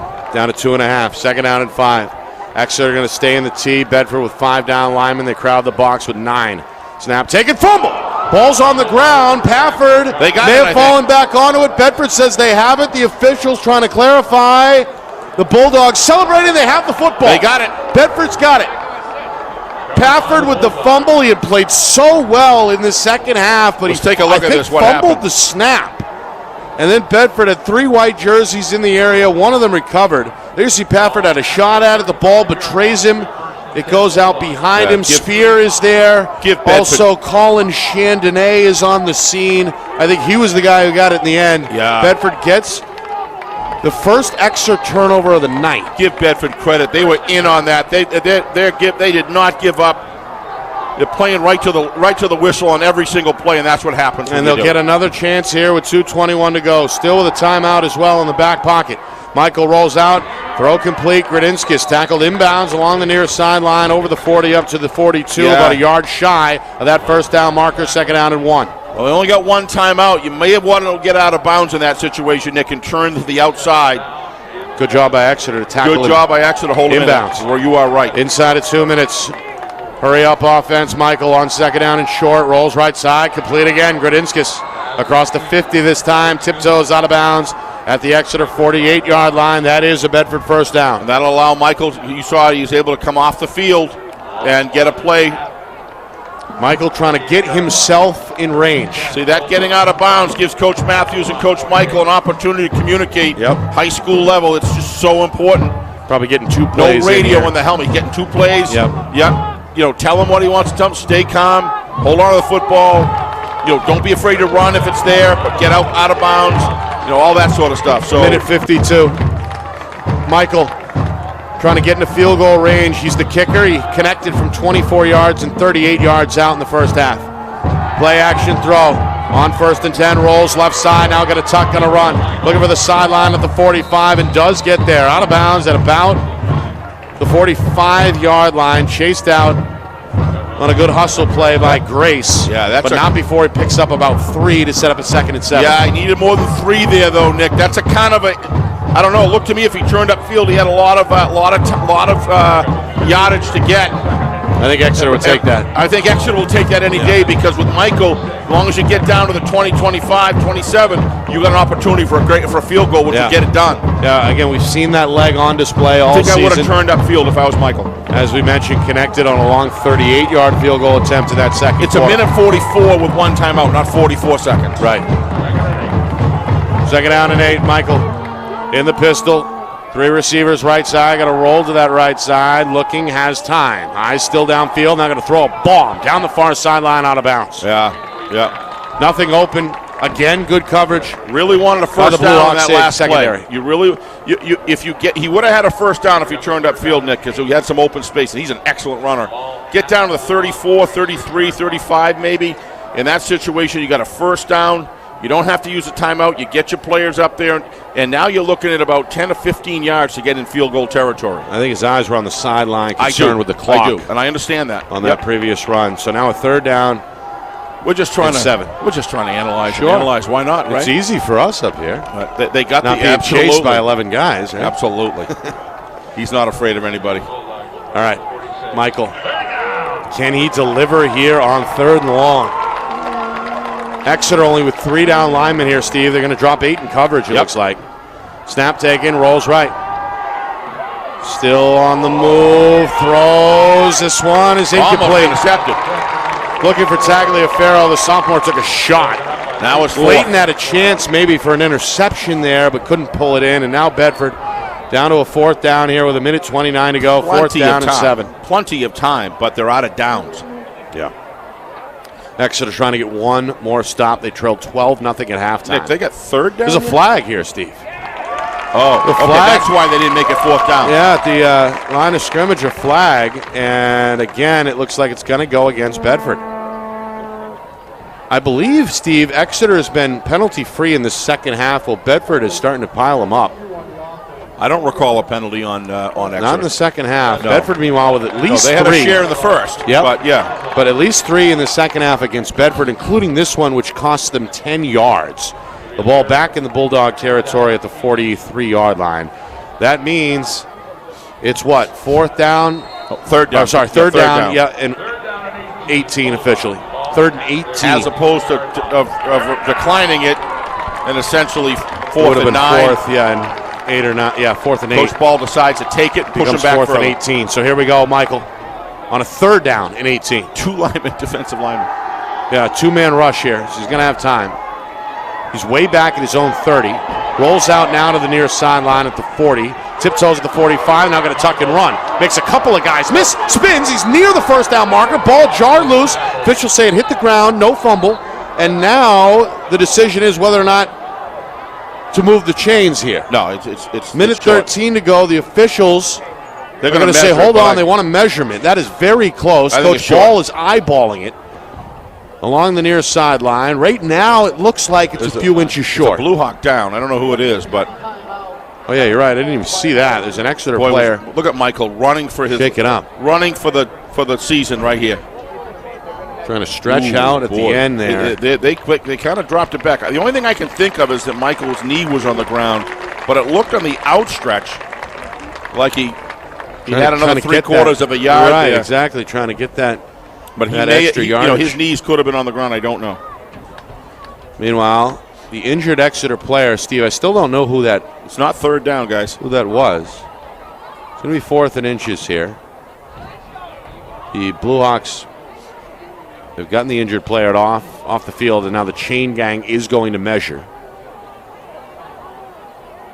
He's got First down, Steve. It looks like, yes, it is. Bedford, by the nose of the football, going to get a fresh set of downs here. It didn't look like it, Nick, from the sidelines and where they spotted it, but they got it. Yeah. Well, I knew it was going to be close. The plenty officials, of time left with a 1 timeout if you're looking at a field goal. Minute 13. Each team with a timeout remaining. Ball's at the 38-yard line, Steve. That means right now, if they were to kick, What a game. it'd be a 55-yarder. No, I think they're looking to get inside the 20, Nick. Oh, they sure are, but I think they need about another 10, 12 yards. Michael to his right. In trouble. Trying to get rid of it. And this may be incomplete. No flag yet. I can't believe they didn't call in the grasp there, Nick. They did not blow the whistle. They let it go. They let it go. Usually when you're in the grasp like that, that was the for the defensive safety end. of the quarterback. Watch this. Let's count. That was the defensive end, Ryan Craney, who got into the backfield. He's got him right there. Wow. They say incomplete pass, Steve. There was a receiver in the area. That wasn't the issue, the receiver. The question is should have they blown it? Should they have blown it, given that the long grasp that they had there? But Coach Ball isn't no, he's challenging it. I think he understands they want to let these guys finish. Absolutely. Let the players decide it. But Michael, heady play by Michael. Yeah. Sorry. Yeah, excellent play. Able to squirm out of that situation. Yep. So a minute even remaining. 60 seconds to go. A 2nd down and 10 from the Exeter 38. Blue Hawks again rush only 2. Michael over the middle. Tagliaferro with the catch. The sophomore hit and dragged down. Inbounds down to about the 34-yard line. Tackle made by Exeter sophomore Tanner Smith. Bedford going to hurry to the line. Clock ticking down to 45 seconds. Times are moving fast now. 2 receivers stacked left side with a wingback left as well. They roll Michael out on 3rd down and 5. The senior going to throw on the run. He's got a man at the stick. The catch is made for a first down. That's Gradinskis down at the 26-yard line. Is he inbounds? I don't know. They freeze the clock while they move the chains. Chain gang moving. We'll see if they start it again or not. Inside of 34 seconds remaining, they spot the football at the 26-yard line. No, they're going to stop the clock. Apparently, Gradinskis made the catch and then went out of bounds. So Bedford free to take their time here. Doesn't Clock surprise. frozen just inside of 34 seconds. And now, with the ball spotted just outside the 26-yard line, that would be about a 43, 44-yard field goal. Ready, I think, at the tail end maybe of Joe Michael's range. 26, 36, 40, 44, 43, 44, yep. All right, he made one from 38 earlier with room to spare, so they may be in range. We'll see. 3 receivers. Exeter hoping for a stop. Michael going to let it loose. Connection right side is there. That is the man who scored the touchdown earlier. What a pass. Evan Shabati going to set up Bedford just outside the 15-yard line. Again, the clock momentarily stopped with 27 seconds to go. Good concentration by Shabati on that play, Nick. Bedford going to use their final timeout here, Steve. Coach Matthews wants to get his guys on the same page here for what should be the final 27 seconds of the game. Wow, what a methodical drive. The big play there, Nick, is the Michael back on the 44-yard line, bringing it all the way down with nothing but just sheer will and desire. They had him back around the 40, Nick, and he gets right down within an inch of the stick. Actually, that was a first down, right? Well, he fought his way, bought himself some extra time, enough time to get rid of the football. He's a special player. Well, it would have been a sack that would have knocked Bedford out of field goal range. Instead, the drive continues, and now the Bulldogs are inside the 15-yard line at the 14, facing a first down and 10. 27 seconds remaining. However, Bedford is now out of timeouts after using their final one here. So Exeter trying to find some magic from this defensive unit that's been excellent all season long. Bulldogs trying to hand Exeter their 2nd loss of the season and capture their 5th win. Michael, 3 receiver set, 2 strong side left. Out of the pistol, shotgun snap, back to look, throws, looking out of bounds. Had Gradinskis in the area, but throws it away, out of bounds, incomplete. 2nd down and 10, 22 seconds to go. Yep, smart, methodical decisions here. I have no doubt if you don't have a kicker like Michael, then at that point you're going to be much more aggressive and feeling like you need to get into the end zone, Nick. But with a kicker like Michael, you probably have a pretty good percentage there, so you're going to throw that ball away unless there's something clear. Somebody in the end zone's got clear separation. And, of course, in the back of your mind, do not take a sack at this point without a timeout. Big time. All right, 2nd down and 10 from the 14-yard line. Exeter fans here on the edge of their seats. They are standing in the student section wearing pink tonight to honor Breast Cancer Awareness Month. Snap low. Look at this. He's going to dive down. They're going to sacrifice the down to try and set something up from the middle of the field. They're going to kick it now. Clock ticking down to 12 seconds. I can't believe they're going to do it. Now Michael's going to take a snap here, Steve, and I think spike the ball. Yep. That'll stop the clock with 8 seconds remaining, and it will set up a 4th down field goal attempt to try to win the game. Going to kick it now. Michael is 2 for 2, connected on a couple of field goals in the first half, one from 24 yards out, the other from 38. Ball is spotted where? At the 16-yard line. That's about a 34-yarder. Boy, they're bringing him right up. So Exeter has one timeout, and I think Coach Ball is trying to use it right here, and he will. Meanwhile, the press box shaking for a moment as the Exeter crowd stomping the bleachers.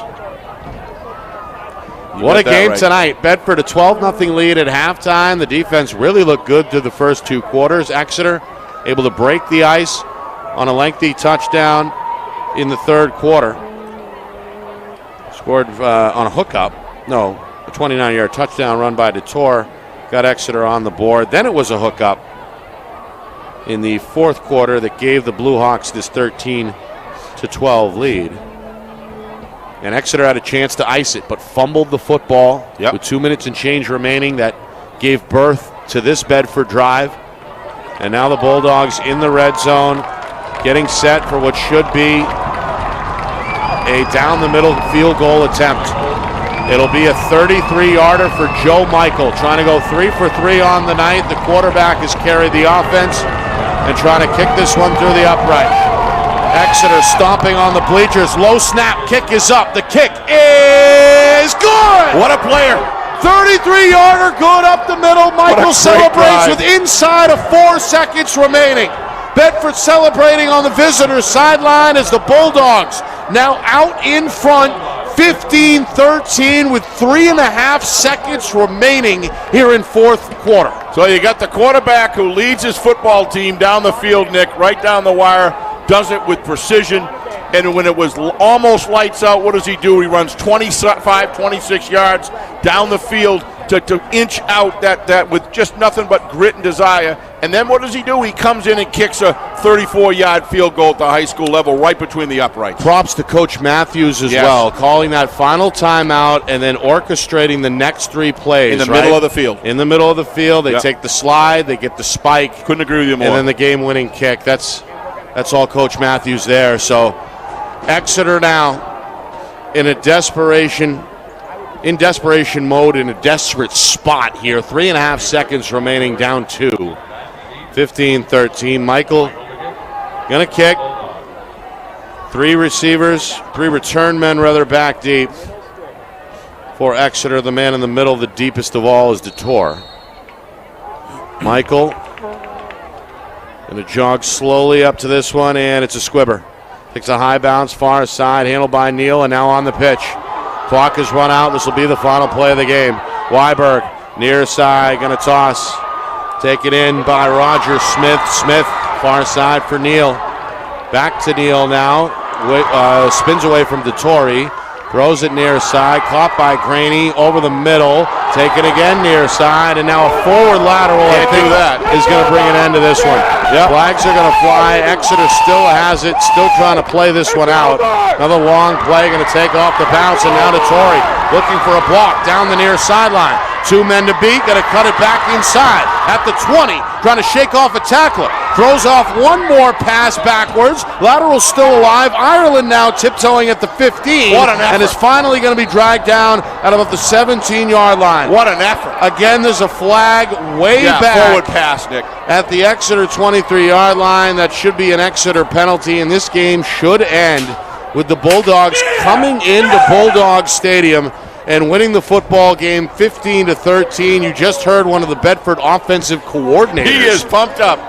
Screaming on his way out of the bull. I was about to say bullpen out of the press you box. can't blame here. the emotional. Even the adults. Yeah, you can't blame them. We worked so hard during the week fitting a game plan. These are two phenomenal football teams, and a turnover decided it, quite frankly. And it's just a player on the field that nobody else can match, and that is in Joe Michael. He's just so valuable in so many ways, Nick. Very hard-fought game, and both teams never gave up. Somebody had to win, somebody had to lose. Nobody can go home with their heads down low. They fought. Exeter fought really hard. All right, coming up, full post-game analysis as we take a look back at this one, an instant classic tonight here in Exeter. Bedford gets it done at the last second, 15-13. Full out-of-town scoreboard look as well as we get you caught up with all the Week 7 action. So a brief break, right back to Bill Ball Stadium in a moment. Bedford a winner tonight, 15-13. What a game. You are watching our Friday Night Lights New Hampshire Game of the Week presented by Beals Insurance.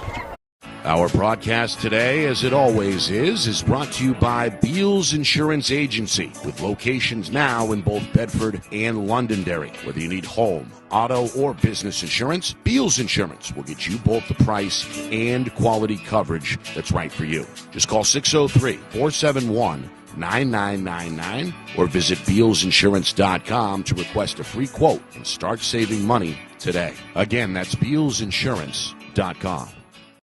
Hey, I'm Chad, the owner of New Hampshire iPhone Repair.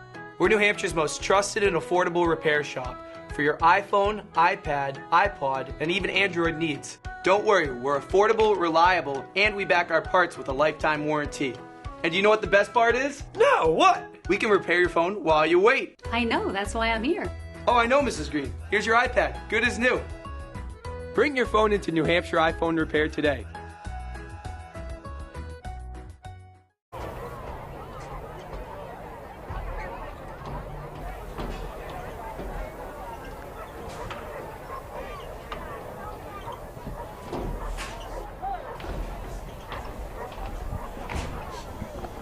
Well, what a football we saw here tonight. Bedford 15, Exeter 13, the final score.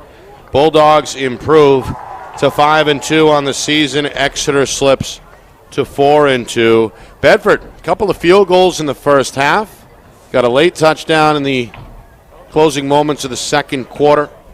A big hookup from Michael to Chibati from 25 yards out. That gave Bedford a 12-0 lead at halftime. Defense looked lights out through the first two quarters. But then Exeter found some momentum in the third quarter. They get a 29-yard touchdown run from Michael DeTore to get on the board.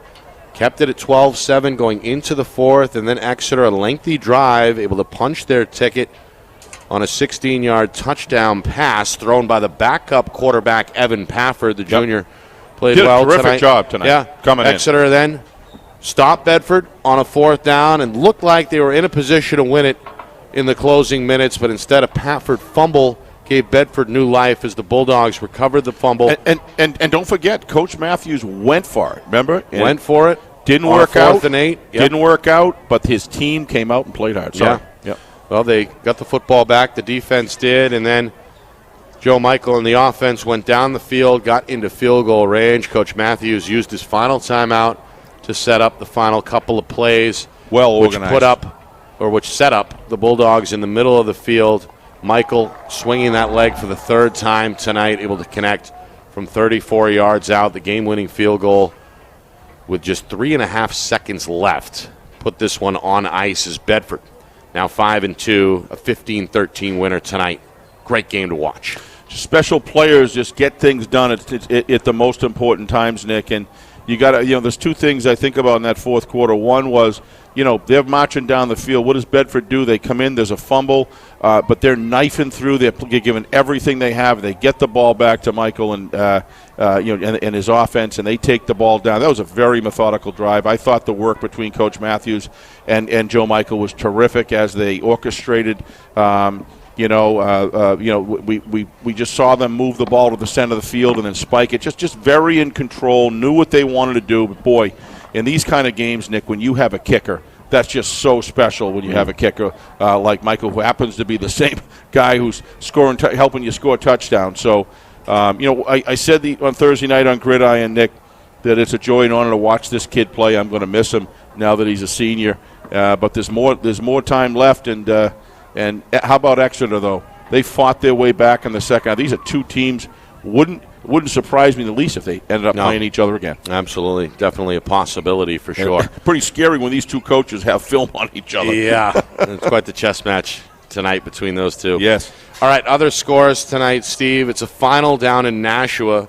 A good fight by the defending champion Nashua North Titans, but they do fall in the end as Salem wins their third straight, 35-28 the final. Yeah, Salem needed that game. Everybody knows it. Coach Abraham knows it, and they're squeaking out these wins, and they're hanging around, and that's a team always going to want to play. Trending in the right direction after a 1-2 start. They've won 3 in a row. North has now dropped 3 in a row. But how about Coach Dante Lembrende and his North team? Competing. It's supposed to be a rebuilding year, and he's out there. Yeah. It took BG right to the last play, right? The North-South game. How about that? Yeah. And then he comes back after the Keene game there, and struggled out there and come back. And look at his team's done against. Played tough against BG and Salem. All right, still going on the Seacoast. Dover looking to snap a losing streak. They're on top of Portsmouth, 28-23. Clippers facing their third loss in the face. Yeah. But still about 6 minutes or so to go there. So 5-point game, 6 minutes to go. Dover out in front, 28-23 over Portsmouth. Final score in D2, Sauhegan a winner. Wow, they came back. 27-20. Trailed earlier against Hanover, but they beat the Marauders, 27-20. Yep. Is the final Coach score Paquette there. Getting his troops moving. Absolutely. Want to thank our new sponsors tonight, Ulster Property Services. Appreciate them. Now booking fall cleanups, snow services, and interior home renovation projects. Contact Ulster Property Services at ulsterpropertyservices.com. Serving southern New Hampshire since 2012, Ulster offers commercial and residential landscaping and hardscaping services. Our new friends at New Hampshire iPhone Repair as well. 6 locations throughout southern New Hampshire. Get that iPhone fixed. Don't buy a new one. Go to New Hampshire iPhone Repair. Best prices around. .com. Also want to thank our friends tonight over at BCTV, Bill Jennings and his crew. We appreciate that working relationship. They carried our feed, of course, tonight, and we'll do so again in the future. So we appreciate our friends over at BCTV as usual. Steve, your final thoughts on what we saw here, a Bedford win 15-13. Just love this kind of attitude coming out in the second half of these teams, and the pride that they showed. The relationships between the coaches and these two teams you can see out there, very solid. And somebody has to win, somebody has to lose, Nick. Yeah. But when it's a 15-13 game like that, and it comes down to the wire like that, it's just both these teams can go home proud. I firmly believe both these teams are obviously going to make the playoffs. I see Exeter coming back next week with a vengeance, and as I said before, wouldn't surprise me if they either played each other in playoffs or anybody that's going to pick either one of these guys as cards is going to have a game on their hand. Let me tell you. Speaking about a game on hand, how about tomorrow night in Nashua? We roll down to Stello Stadium for another epic D1 showdown. 1-loss BG hosting 1-loss Pinkerton. That's a 6:30 Eastern time kick. Our coverage begins at about 6:45 or so. You can watch for free on our YouTube channel, FNL NH Media. Hit the subscribe button while you're there. All right. Want to thank a few folks before we hit the door, including Athletic Director Bill Ball. Yep. Doing us a favor, of course, getting us set up here in the press box. We do. We appreciate Coach and his staff. Sherm and the boys up here. Sherm's great. Treating us with open arms. We certainly appreciate them. Want to thank Bill Jennings at BCTV, as I mentioned, working partnership there. Harry Kozlowski saying hello before the game. We appreciate them over at Bedford Radio. And, of course, our crew here at Friday Night Lights, New Hampshire. Kristen Beals, again, doing a bang-up job up top on camera number 1. Our 2 field videographers tonight, John Barron and Craig Incardoni, doing a bang-up job as usual. Our director tonight, the man behind the curtain, back in the Beals Insurance Studios, is Ben Beals. My partner in crime tonight, executive producer Steve Beals. My name is Nick Anastas, saying so long, folks. Final score, final time, Bedford 15, Exeter 13. This has been a presentation of our Friday Night Lights New Hampshire Game of the Week, presented by Beals Insurance.